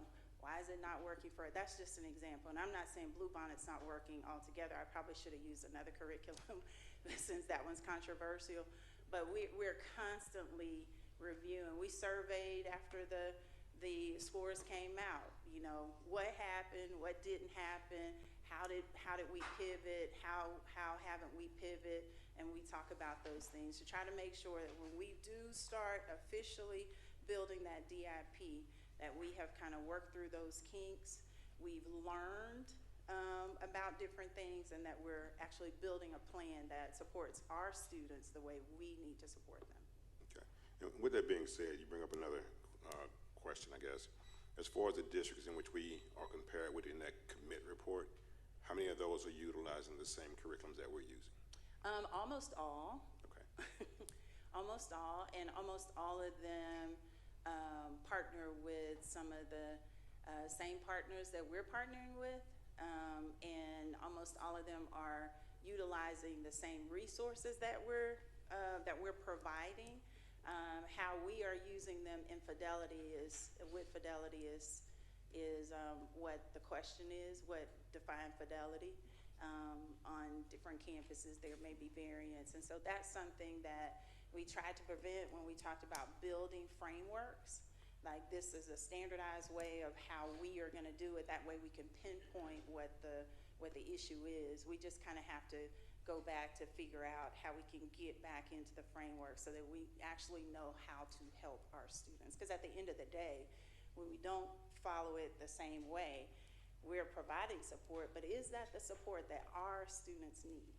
And so that's a rhetorical question, but that's a question that we're always asking ourselves. Okay. That concludes my questions. Thank you. Great. Thank you. Anything else from the dais? Madam President, I just wanted to, for the record, I think those reports you referenced are already uploaded in Diligent. They are. Okay, yes. I think there's a link that's provided. Right. Thank you so much. Okay, board, we'll move on to adoption of the consent agenda. 10.1, consider approval of the following minutes. Number 1, May 5th, 2026, special call board meeting. Number 2, May 13th, 2026, level 3 grievance hearing. Number 3, May 13th, 2026, board work session. Number 4, May 21st, 2026, regular board meeting. I've read you the consent agenda. This does require a motion. Is there a motion? Madam President, I'll make a motion to accept the consent agenda as read. I have a motion by Mr. Cluis. Is there a second? Second. Have a second by Ms. Morris. We have a motion and second to approve the consent agenda as read. If you please vote from your devices.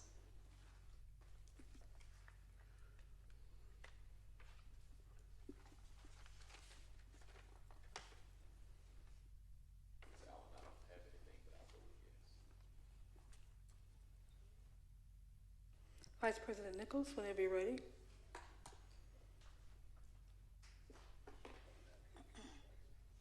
I'm going to go ahead and vote yes. I don't show anything. Yeah. Okay. Madam President, on behalf of the Lancaster ISD Board of Trustees, for the adoption of the consent agenda as presented, a motion was made by Trustee Darrell Lewis, seconded by Secretary Carolyn Morris. We have 6 that have voted yes, and we have 1 that have abstained. Trustee Dr. LaShonda Reed. Okay. Thank you so much. This time, board will move to action items. Teaching and learning. 11.1, discussion on possible approval of fine arts out-of-state travel. Dr. Pereira. Thank you, Madam President. I'm going to call forward Ms. Christy Gaines to share that information with our board and our community. Ms. Gaines, the floor is yours. Good evening, Madam Board President, esteemed trustees, Superintendent Dr. Pereira. I am here representing the Fine Arts Department seeking approval for possible travel out of state. This first possibility is for our theater department. This year we were able to participate in some festivals that could qualify us for nationals, which is held out of state. So I am proposing, seeking approval for them to travel possibly next summer to Louisville, Kentucky, if they qualify. And there's a possibility between 5 and 10 students of qualifying, and the estimated fees, including airfare, hotel, and food, are roughly $15,000, and that would be done through fundraising because the actual festival that we attend is not affiliated with the district. It is an outside entity, and most districts in our area do not fund them. So I would support them through fundraising efforts for that trip. And then we are asking for approval for our band to travel to Grambling to perform at their homecoming event and possibly their spring game, again with an estimated cost for the homecoming charter buses of $22,000 and a possibility of the one charter bus for the spring game to be $4,500. And this will be a combination of some district funds, some fundraising, and some parent payment as well. And this gives our students an opportunity to try out for scholarships, our flag corps, as well as our twirlers. And we currently have 25 band members attending college on band scholarships, and this gives them an opportunity to see the game from both sides and see both teams in action. Any questions about that? Okay, thank you. Board, any questions or comments? Okay, hearing none. This is an action item. Is there a motion?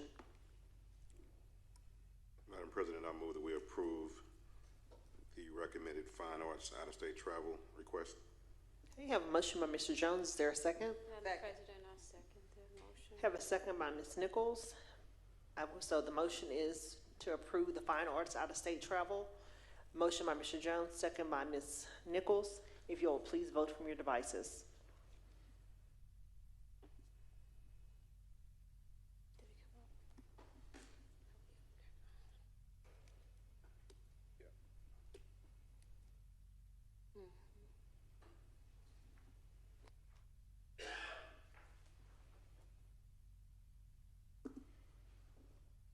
Madam President, on behalf of the Lancaster ISD Board of Trustees, we do have a motion that was made by Trustee Taji Jones in regards to the WeBo Fine Arts Department travel out of state. We have a second by Vice President Queenie Nichols. Motion carried unanimously. Okay, thank you so much. This time we'll move on to 11.2, discussion of possible approval of economic mobility system. Dr. Pereira. Thank you, Madam President. I'm going to call forward Ms. Tanya Bell back to the podium to share that information with our board and our community. Ms. Bell, the floor is yours. Thank you. Good evening, Madam Board President, Dr. Pereira, and our distinguished board members. Tonight, I would like to present our economic mobility system. And with this, this is actually an action item, and what we're asking is that to have the ability to be able to bring in help from the economic mobility system so that they can help us stand up a CCMR data dashboard, if you will. In short, the economic mobility team will help Lancaster ISD in setting up this dashboard so that it is able to help us in real time with informing our secondary teams so that we can help strategize around the CCMR data and ensure that all students have access to post-secondary readiness tools. This system will also allow our teams to progress monitor and assist students with becoming CCMR Met.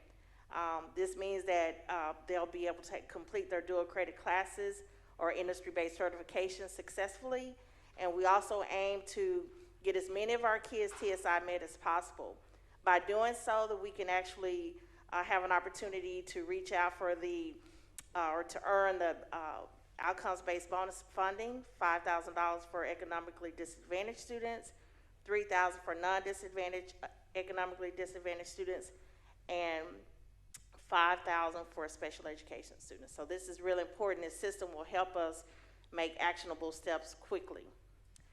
So this particular slide, just wanted to mention to you that essentially the way this MOU is set up, if you remember, we brought this to you last year, and so we weren't quite ready, so we went back and kind of renegotiated some things at the table and came back. And so this year, basically, the way it's structured is that they're paying everything up front, but we will be responsible for $50,000 in total for our portion. And essentially, this is going to help us, again, have that structure so that we're able to assist our students quickly through advisement and through progress monitoring over the school year. I've included for you a snippet of the financial terms, and I just want to call out bullet section B, where it's saying that for the 26-27 school year, spanning July 1st, 2026 through June 30th, 2027, the cost will be again totaling $50,000. With this agreement, there is again going to be all of the support that we're going to receive from our commit team through the economic mobility system. Again, it's going to help us with our CCMR outcomes-based bonuses. So I would just tell you, we have this audacious goal that within the next year or two, that we'll be ringing in at least $400,000. So I'm just going to put that out there because that's one of our first primary goals. So we're going to have to work very hard as a team to ensure that our kids are taking dual credit classes, as well as getting TSI Met and showing up for college post-secondary. So that is the goal. It's audacious. It's a very high goal, but we're going to aim for it and we're going to reach that goal. This is a video, and you can look at this at your own leisure, but basically, essentially, there are testimonials about the CCMR dashboard and how districts are using it, again, to make actionable steps. So again, tonight this is an action item, and we're asking for the EMS, the Economic Mobility System dashboard. And I'll take any questions at this time. All right, thank you. Any questions, comments from the board? Madam President. Mr. Jones. Just one, going back to the financial slide, what are OBF funds? So I was trying to look at that today. I didn't get to look at it. I do have the link linked in the questions that you have, so you could, because I wanted you to see where you can look the funds up and be able to look it up at any time, because they update them throughout the year. But I don't have that number right off the top of my head, but that information is available for you. Okay. Our CFO has that. Yes, well, what's the okay. Outcome-based bond. Mm-hmm. All right. All right. Oh, I thought he was asking how much was in the No, I fund. was just trying to figure out the okay, acronym. okay. And then also, I noticed in these terms, we got from March 1st to June 30th, we don't pay anything. Did we utilize any of their services in? Do we have any data that we can kind of So share? we started talking to them, but we have not started utilizing their services yet at this time. This is just, was information that was in part of the MOU, but that's not actually relevant to our MOU going into the 26-27 school year. All right, and my last question is, what have we been utilizing to calculate all this wonderful? So we've been using a combination of things, but really in part, the biggest part for CCMR, because we use Fab 5 for some things, and we have our own dashboard that we build in district. But the biggest part for CCMR has been a manual deck where the counselors are adding in there all of that information as the information is coming in real time. So we've been doing that for several years, and it's arduous, and it takes a lot of time. It takes up a lot of energy to get to the results. And so we know that we cannot get that ball down the court fast enough when we're doing it that way. And we've been making some great leaps, but it's really hard to get it done that way. So it really is becoming essential that we need a tool so that we can move a lot more expeditiously. Okay. Well, thank you. I just want to commend you and the team for doing this manually. Yes, sir. I too have gone through this process in a previous life, and I had an afro once. I'll just say that. So, yes, sir. yeah, thank you guys Thank for the you. work, and we'll move forward. All right, any other questions, comments? Thank you so much, Board. This is an action item. Is there a motion? Madam President, Ms. Cortez? I move that we approve the use of the Economic Mobility System Dashboard as presented. I have a motion by Ms. Cortez. Is there a second? Have a second by Mr. Cluis. This is the approval of the Economic Mobility System Dashboard. If you all would please vote from your devices.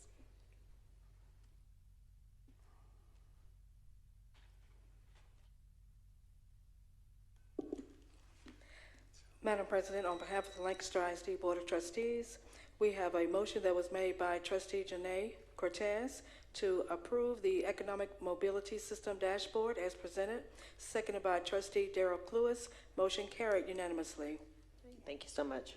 Thank you. We'll move on to 11.3, discussion and possible approval of the Lancaster ISD virtual program. Dr. Pereira. Thank you, Madam President. Dr. Barker, is your night. She's back at the podium to share some exciting news about the potential of a virtual program here in Lancaster. Yeah, all good news tonight. Absolutely. So, good evening again, Madam Board President, distinguished board members, Superintendent Dr. Pereira, coming to you to seek approval for being able to offer virtual instruction in Lancaster ISD. And so just a little bit of background, Senate Bill 569 gives us an opportunity to offer flexible delivery, and that's through local choice. How average daily attendance is calculated is different depending on what the flexible delivery might be. And so there are three ways to offer flexible delivery. That could be through individual course, that could be through full-time program, or either having a dedicated program. Sometimes 2 and 3 are the same. You'll see that there are arrows there because we're here to talk to you tonight about a phased-in approach. The first phase would be for us to offer individual courses. And so what we would like to do is have our course selection guide, us to be able to offer all of our courses virtually. We won't be offering all of them virtually, but we want to start with asking the board to approve that we can in phase 1. So part of I'm going backwards, I'm sorry. Okay. Part of what is what the state requires is that academic rigor is not lessened, is that the quality of our instruction is the same, that we're compliant with special ed, and that, of course, we meet our submission deadlines. And so when we look at the individual courses, TEA authorization is not required. However, we want to make sure that our board votes for us to be able to do that in phase 1. What we're looking at in phase 1 is the possibility of being able to offer a virtual program for our students who are referred to DAEP, as well as to, there are a couple of things that we'll have to talk with our new high school principal about, that we've been discussing around if our students have already passed their STAR requirements for graduation, that maybe some of the senior courses be offered in a virtual way to make senior year more hybrid, where they will attend school for CTE and or for athletics or fine arts. And so again, with having a new high school principal, we need to work out what those details look like. I will tell you that in phase one, there's no budgetary impact. We will use our existing resources all the way around, the technology that you've already approved, teachers that we have already. We'll augment the master schedule to make sure it fits. As I mentioned before, part of our success is trying to figure out what fits for us. Tonight, you approved having a virtual academy a director, and so that is a step for us to move to more of a full-time program. We want to make sure that we spend next year being very intentional around what we learned from, whether it's what's happening at J.D. Hall or what's happening at the high school, before we go into a full-time model. And so I talked before I got there. And so the model selection, we're working through that. We want to register once you approve our calendar and for us to move forward with the Virtual Academy. Take the year to learn about what we need, put things in place, and then in the spring of next year start launching and recruiting. Now, we do know that there are a couple of virtual programs around us that are launching. A couple of our neighbors are launching virtual programs. Dallas has had one for many, many years. And so we want to make sure that we are being innovative around our models for learning, also to fit what is happening here in the community. This helps us to remain competitive as Ms. Simpson rolls out, communication rolls out, the Come Back to Lancaster. This just adds another mode for our students to be able to learn and another choice for our parents. And so our ask is, as I said, is for us to be able to offer virtual classes and move forward with the planning for a full virtual academy next school year. The classes will be offered at the beginning of the next school year. The planning for the virtual academy will happen next school year, 26-27. However, the actual virtual academy will not launch until 27-28. So any questions? Thank you. Any questions, comments from the dais? Madam President? Dr. Reed? Based upon the needs, as you've seen them, how many students do you think this will impact for the coming year? Not really sure, because we have so many students engaged in our programming. We look to offer it to our senior class first, and our senior class is a little under 500. Not all, I will get close to the mic and say, not all of them are eligible to be able to utilize it. So I think at most 200, and those 200 there will be very select classes that will be offered through, maybe like the English 4, government, economics, some of those classes that are more at the higher level. I will also say an advantage of trying to expose our senior students to this is when they go off to college, guess what happens? They have to take a virtual course. And so this will not be I once upon a time when it wasn't mainstream and was once upon a time ran a virtual school, and what I saw in COVID with kids sitting behind a screen the whole day, that is not how virtual is done. And so we will make sure that doesn't happen, but want to make sure we give our students a combination of synchronous, asynchronous experience before they go to college, because when you go to college, guess what? At least half of their courses are online. So looking at the seniors, possibly around 200, utilizing our senior teachers who are already with us to kind of see what else will fit us. And do you have any above grade level middle school students that could benefit from this? Very possible, but we haven't looked at those courses yet because they still would be taking the EOC. Now, we are offering some other things, is for another question, for another day, are pushing many of our high school courses into the middle school outside of Algebra 1. So once those students matriculate up, we'll have a pretty much a more of a robust offering for online, to where it won't just be seniors, it'll be down to some of the lower grades. Thank you. Anyone else? Madam President, Ms. Jones? thank you. Hello, Dr. You Barker. see, I turned, I was I ready. see, you're ready, you're ready. I think a lot of the questions have been posed, though. I know with the, this planning phase, how much time do you think will take for you and your team to come up with a plan? So we've already started. We've been having weekly meetings for probably about the past 6 weeks. We actually had started before the bond planning and kind of paused until that had happened. So we've been looking at it for quite a while. With the kind of appointment of our assistant director, that's a big chunk of her time will be exploring that, exploring what's happening in our neighboring districts, trying to make sure that we have that. And my team knows I talk about the and a whole lot. We get a diploma and what else? So we will be working on virtual and some other stuff. So that'll be a big part of her time as well. But we've already been meeting weekly about it. So how much time? I think about it all the time, so I'm not sure how to quantify that. Okay, okay. That's fine. I was just thinking from a planning process, and I know there's not a financial impact at this point, but maybe that should be one, that we dedicate a person or some time to it to ensure that we produce and have the best rollout possible. So some of how we've structured GWC, of what will happen, and some of the resources with Ms. Wright, we're kind of already moving towards that, to where it doesn't necessarily have a budgetary impact.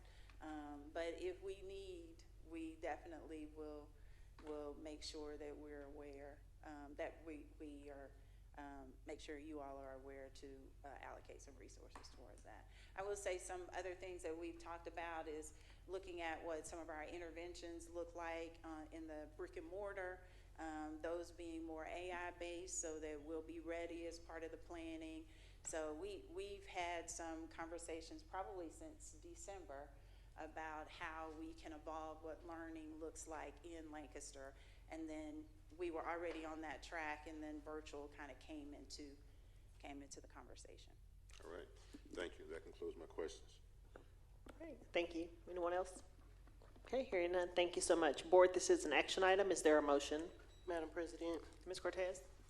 I'd like to move that the board approve the flexibility delivery of learning through the Lancaster ISD virtual school program. Okay, have a motion by Ms. Cortez. I'll second. Have a second by Mr. Jones to the approval of the Lancaster ISD virtual program. If you will please vote from your devices.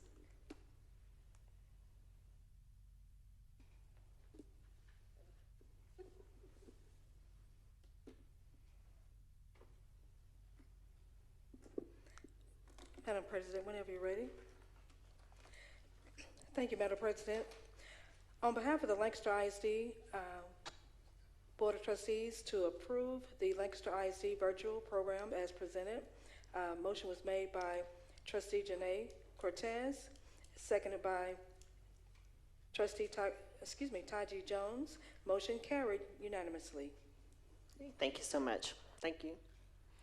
This time we'll move on to 11.4, discussion and possible approval of instructional services, vendor contracts exceeding $100,000 for the 2025-2026 school year. Should this be 26-27 school year? Nope. Not yet. Okay. Dr. Pereira. Thank you, Madam President. One more for the road, Dr. Barker. Yeah, guess what? I'm back. Good evening again, Madam Board President, esteemed board members, Superintendent Dr. Pereira. This is for a couple of vendors that we've been working with, that we've extended the work.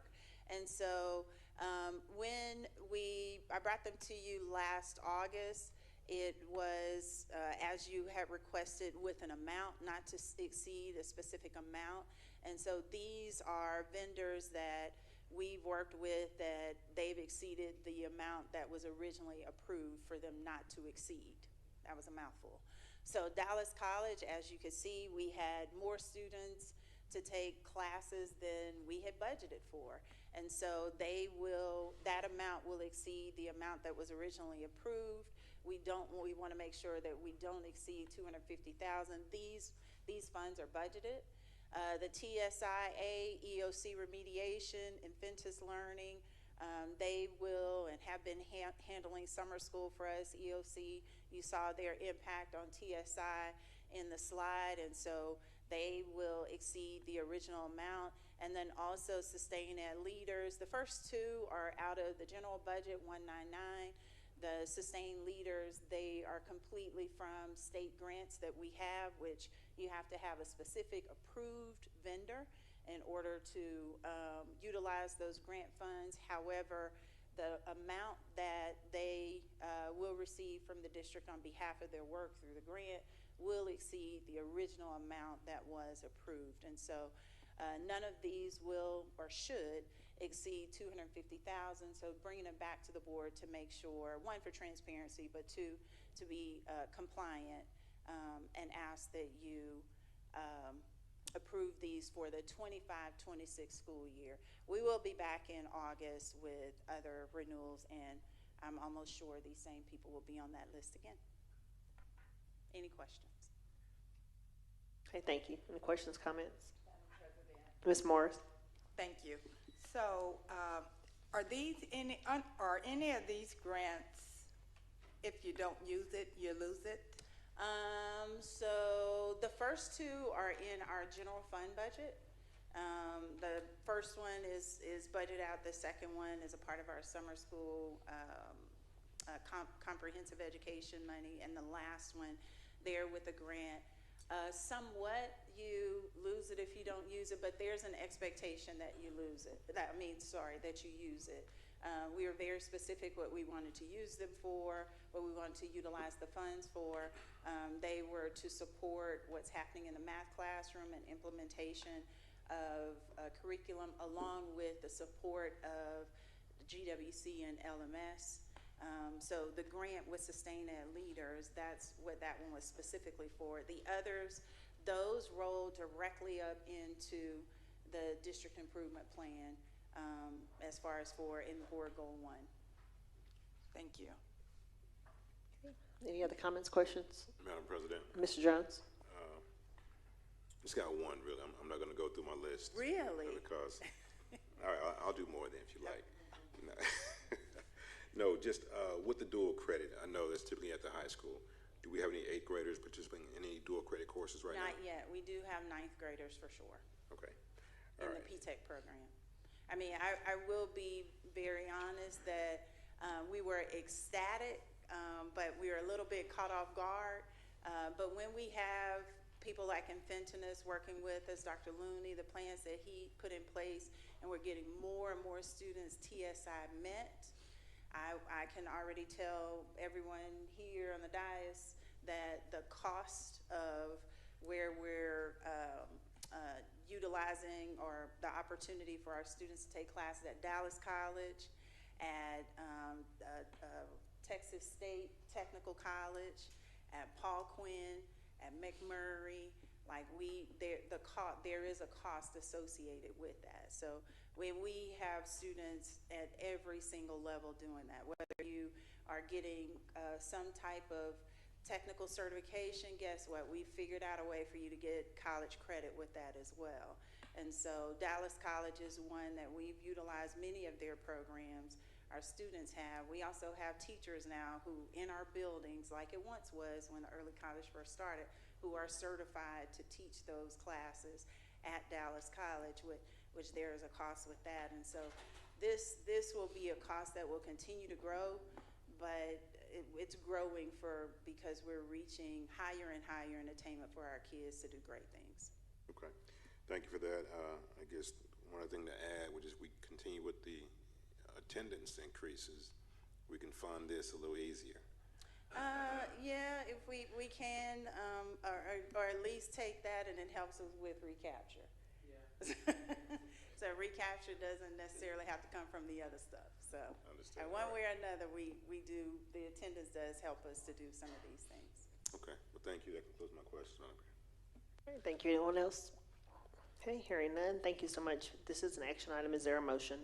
Madam President, I'd like to make a motion. Ms. Nichols? I make a motion that we move to approve the instructional service vendor contracts exceeding $100,000 for the year of 2025 through 2026 school year. Okay, have a Madam motion by Ms. President, I Nichols. second. Have a second by Dr. Reed for the approval of the instructional service vendor contracts exceeding $100,000 for the 25-26 school year. If you please vote from your devices.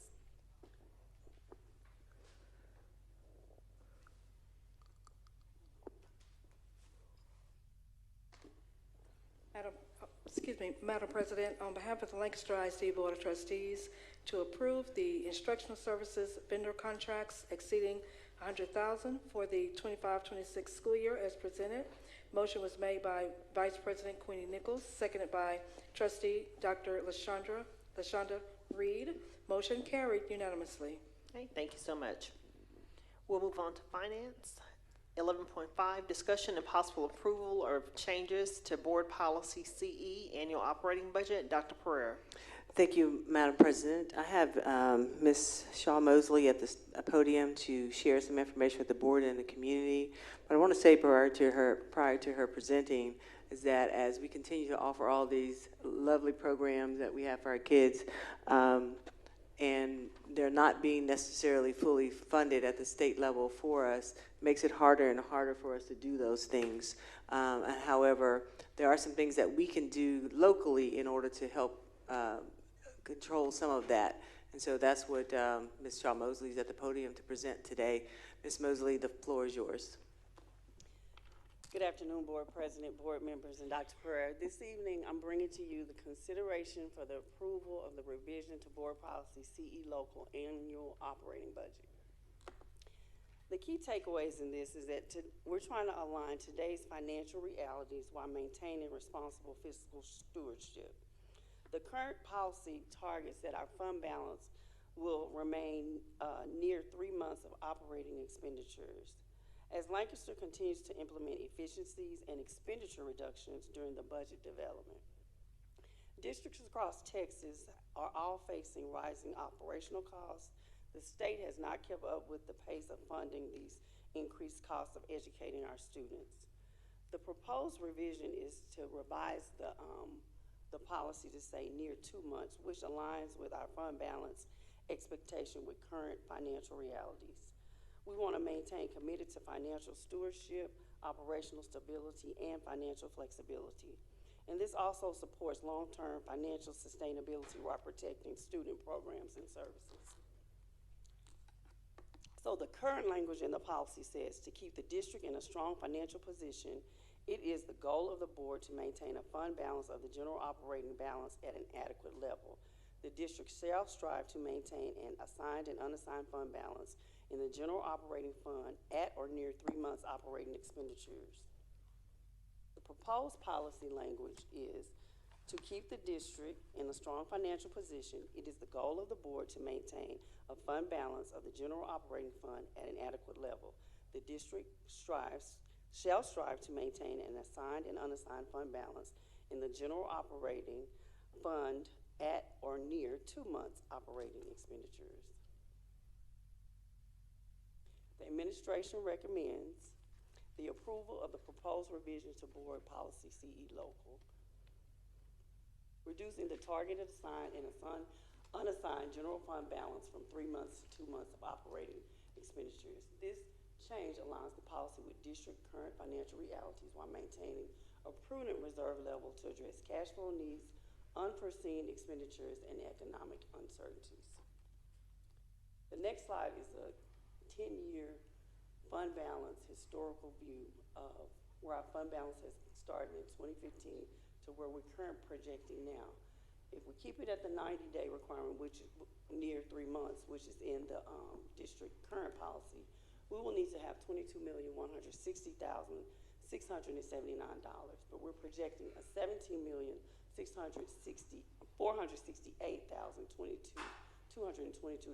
projection at the end of this fiscal year. Our recommendation is to bring it down to the near 2 months, which is 60 days, which would require us to have $14,733,310, which is above we will project the 17, which is above the requirement. Any questions? All right, thank you. Any questions from the board? Madam President. Mr. Jones?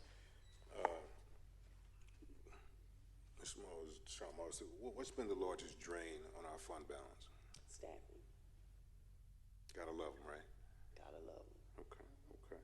I guess the other question is, I know we've maintained this 90-day policy for some time, and of course the financial conditions are the reason why you bring this to us. So are we looking to maintain this for another decade, or is it something that you think we should reevaluate in the next few years?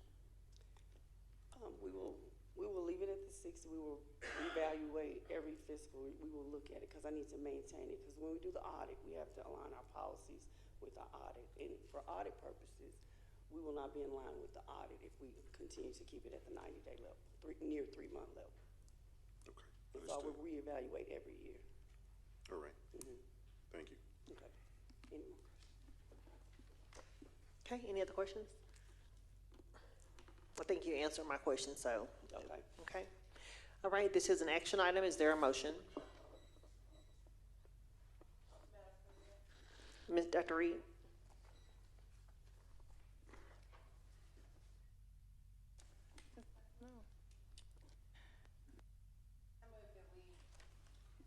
I move that we revise policy CE local to reflect the proposed change of a general fund balance of 2 months of expenditures. We have a motion by Dr. Reed. Is there a second? Second.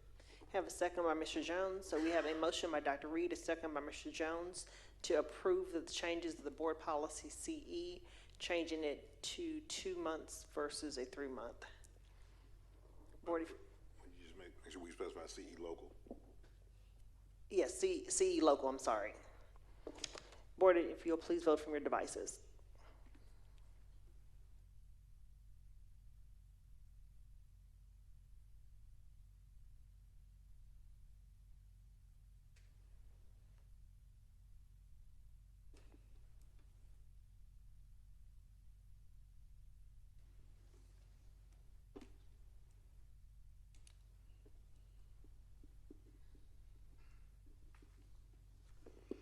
Madam President, on behalf of the Lancaster ISD Board of Trustees, there was a motion that was made by Trustee Dr. LaShonda Reed, seconded by Trustee Todd G. Jones, in regards to the approval of the proposed revision in regards to changes to the board policy CE annual operating budget as reflects the 2-month, as was presented by Ms. Shaw Mosley. Motion carried unanimously.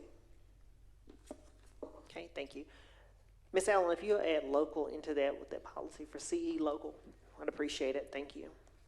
We'll move on to 11.6, discussion and possible approval of budget amendment for recapture amount. Dr. Pereira. Thank you, Madam President. Ms. Shaw Mosley is back at the podium to share that information. Ms. Shaw Mosley. Good afternoon, Board President, board members, and Dr. Pereira. This evening, I'm discussing the proposed budget amendment for general operating as it relates to recapture. So recapture requires property wealth districts to return the excess local tax revenue to the state for redistribution. And so I came to you back in March to ask you, it was a preliminary number. And as we submit the PEMS data, they revised that on TEA. So I'm just updating you with the revised amount that they've put out on TEA. And so this is a mathematical spreadsheet of what I'm increasing it by. When I brought you the first time, I increased the revenue in the state. It should be in local, because what they do is take our tax money and redistribute it.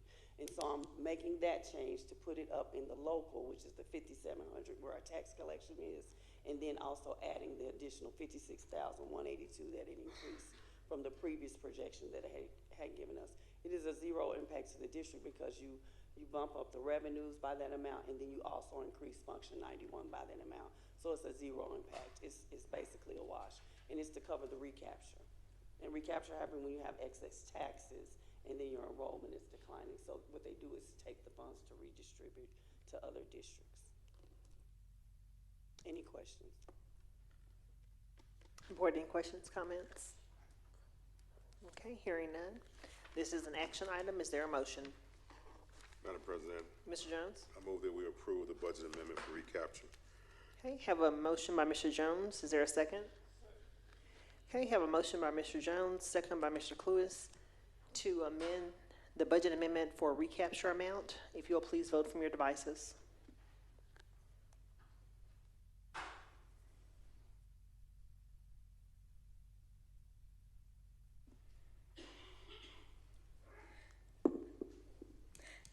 Madam President, on behalf of the Lancaster ISD Board of Trustees, to approve the budget amendment for the recapture amount, which is a final amount, as presented.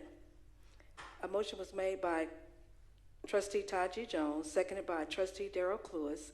Motion carried unanimously. Okay, thank you so much. Hold on. I need to make a correction. It's not the final amount. That was on the agenda. This is still a preliminary amount. It's still a preliminary amount. So, can you redo that? Thank you, Ms. Shaw Mosley. You said the preliminary amount? It's still preliminary, yes. Excuse me, Madam President, so Mr. Jones? my motion didn't include final, so we should be fine. Right, correct. Yeah, Would you be in his agreement with that, motion Ms. didn't Allen? include final.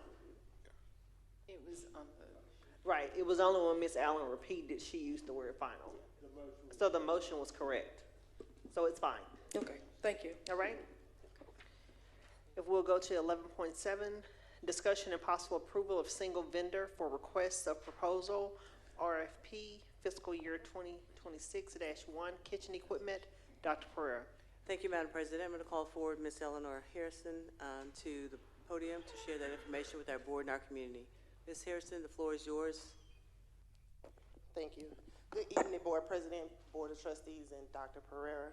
I'm presenting the RFP for FY 2026-01 for kitchen equipment ovens.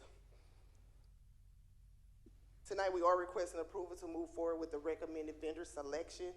The purpose of this RFP was to solicit proposals from qualified vendors to provide commercial kitchen combination ovens. We did follow the procurement guidelines 44.031.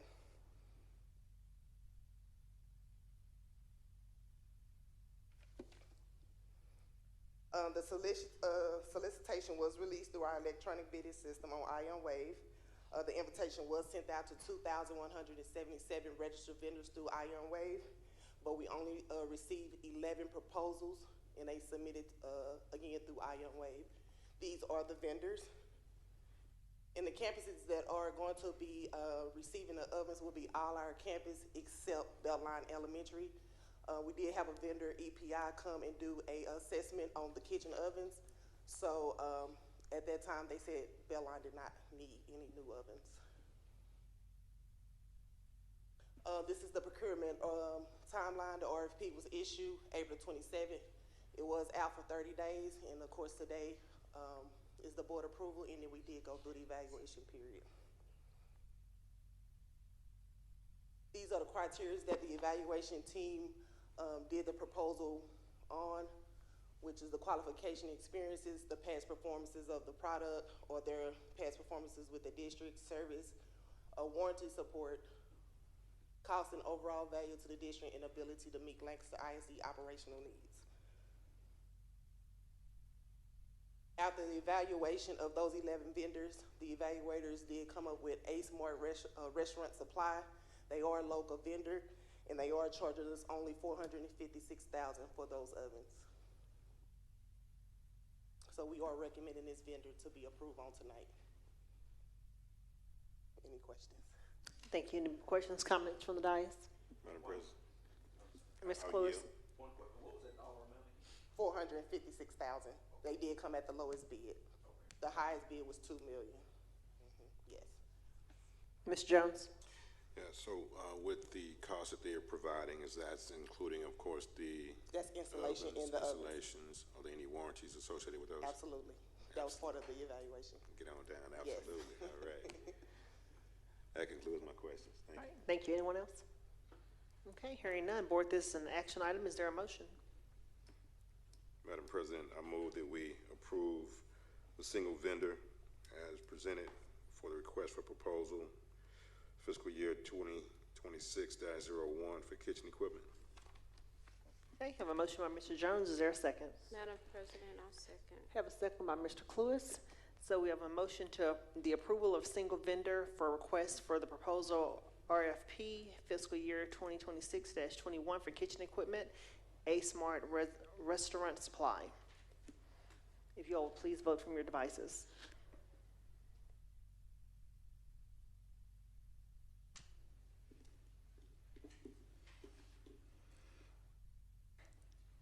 Madam President, on behalf of the Lancaster ISD Board of Trustees, to approve the single vendor for the request for proposal RFP FY 2026-01 kitchen equipment for A Smart Restaurant Supply. Motion made by Trustee Taji Jones, seconded by Trustee Darrell Cluis. Motion carried unanimously. Thank you. Yay. Okay, thank you so much. Congratulations. Okay, at this time, we'll move on to board matters.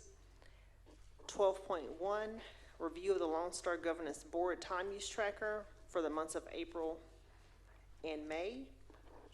Ms. Nichols. Sure, thank you. Thank you so much. So this is the time use tracker that we are tracking to determine our outcome of our student discussions. So for the month of April of 2026, we were at 72%, which was a great increase for us, and we did really good. So we're maintaining our averages. Also for the month of May, we were at 67%, so that's excellent. We are constantly talking about student outcome. So great job for the board. You all are all familiar with this tracker. If not, please refer to your manual that you have. Okay? Any questions? Okay, thank you. Any questions All right, from the dais? thank you. Okay, hearing none. Thank you so much. Okay, we'll move on to 12.2, board action to nominate a trustee from the Lancaster ISD Board for the Region 10 position D seat on the Texas Association School Board.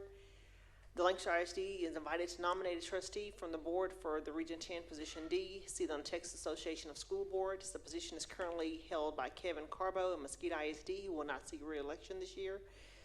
This year, the nomination period is April the 23rd through June 23rd. And we've received information on how to make nominations. I've not received any information of anyone interested at this time. So this will be something that I guess we can omit for our agenda for today. 12.3, Ms. Morris, did you have a question? Mm-hmm. So were you asking if anyone is interested? Yes, the nomination forms were sent out, I think, a couple of months, maybe it's been a while. They sent them out and asked for nominations. Right. But I haven't received anything. You haven't received anything, but it's not too late. No, the deadline, it closes on the 23rd. I would like to ask you a question, if you know it. I'm sorry, can you hear me? Is this an appointment or it's an election? It will be an election at the conference in September. Okay, thank you. So hearing no nominations, we'll move on to 12.3.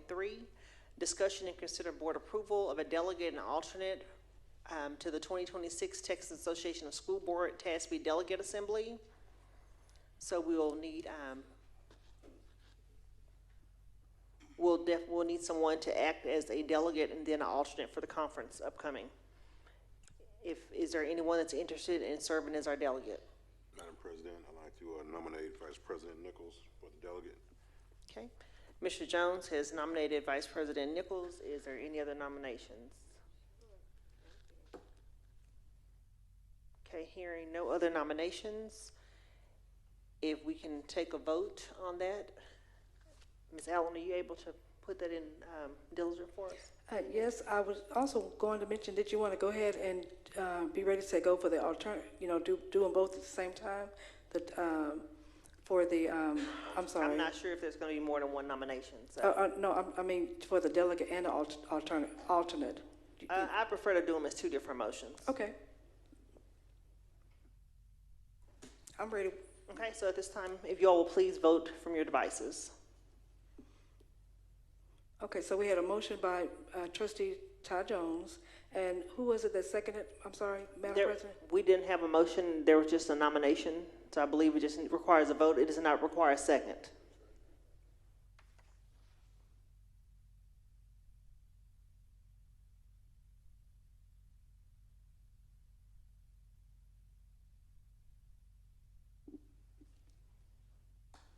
Okay, you can check your devices. Okay, thanks.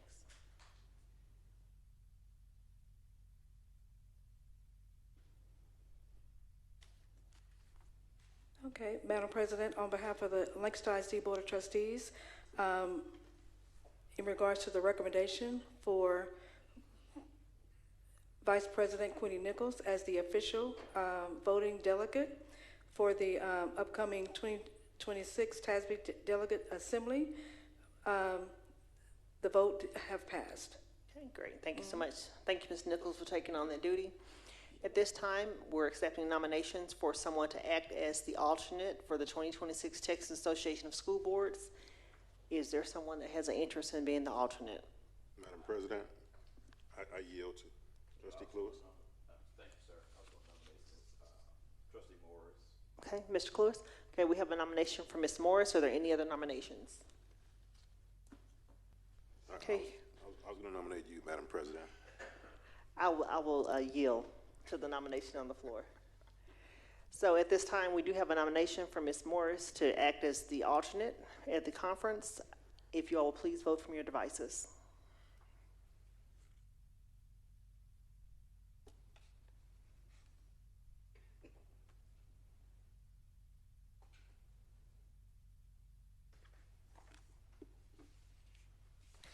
Okay, Madam President, on behalf of the Lancaster ISD Board of Trustees, for the alternate regarding the 2026 TASB Delegate Assembly, there was a nomination made by Trustee Darrell Cluis for Secretary Carolyn Morris.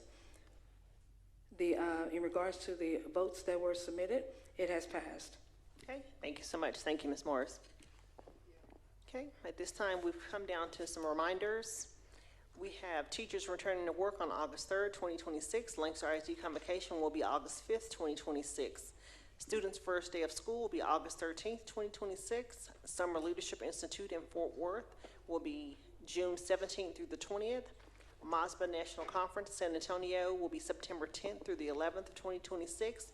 CUBE Annual Conference Chicago, Illinois is October 1st through the 3rd. TASB Tex Ed Conference will be Houston, October 8th through the 11th, 2026. Also, just as a reminder for you all, for Team of 8, Ms. Allen has sent out an email today with some dates for July, because we had dates for June, but we weren't able to accommodate everyone's schedule. So the offerings are Friday, June 24th, Saturday, July 25th, July 24th, Saturday, July 25th, and Friday, July 31st. If you all will please check your emails and respond back to Ms. Allen as soon as possible. Also, the School Board University registration is now open. If you're interested in attending this training, Region 10 create an agenda/schedule that Ms. Allen has printed and shared in our folders. At the last board meeting, please complete the form by selecting sessions and return it to Ms. Allen so she knows which sessions you wish to register for. This will allow her to register you on behalf of using the group registration tool. Trustees, please select your desired sessions to enable Ms. Allen to facilitate your reservation through the group registration tool. At this time, we've come to the end of our agenda. Next is adjournment. All in favor of adjournment? Okay. Time is 8:42 p.m. We will adjourn. You all please have a great rest of your week. Enjoy summer vacation and have a good Juneteenth.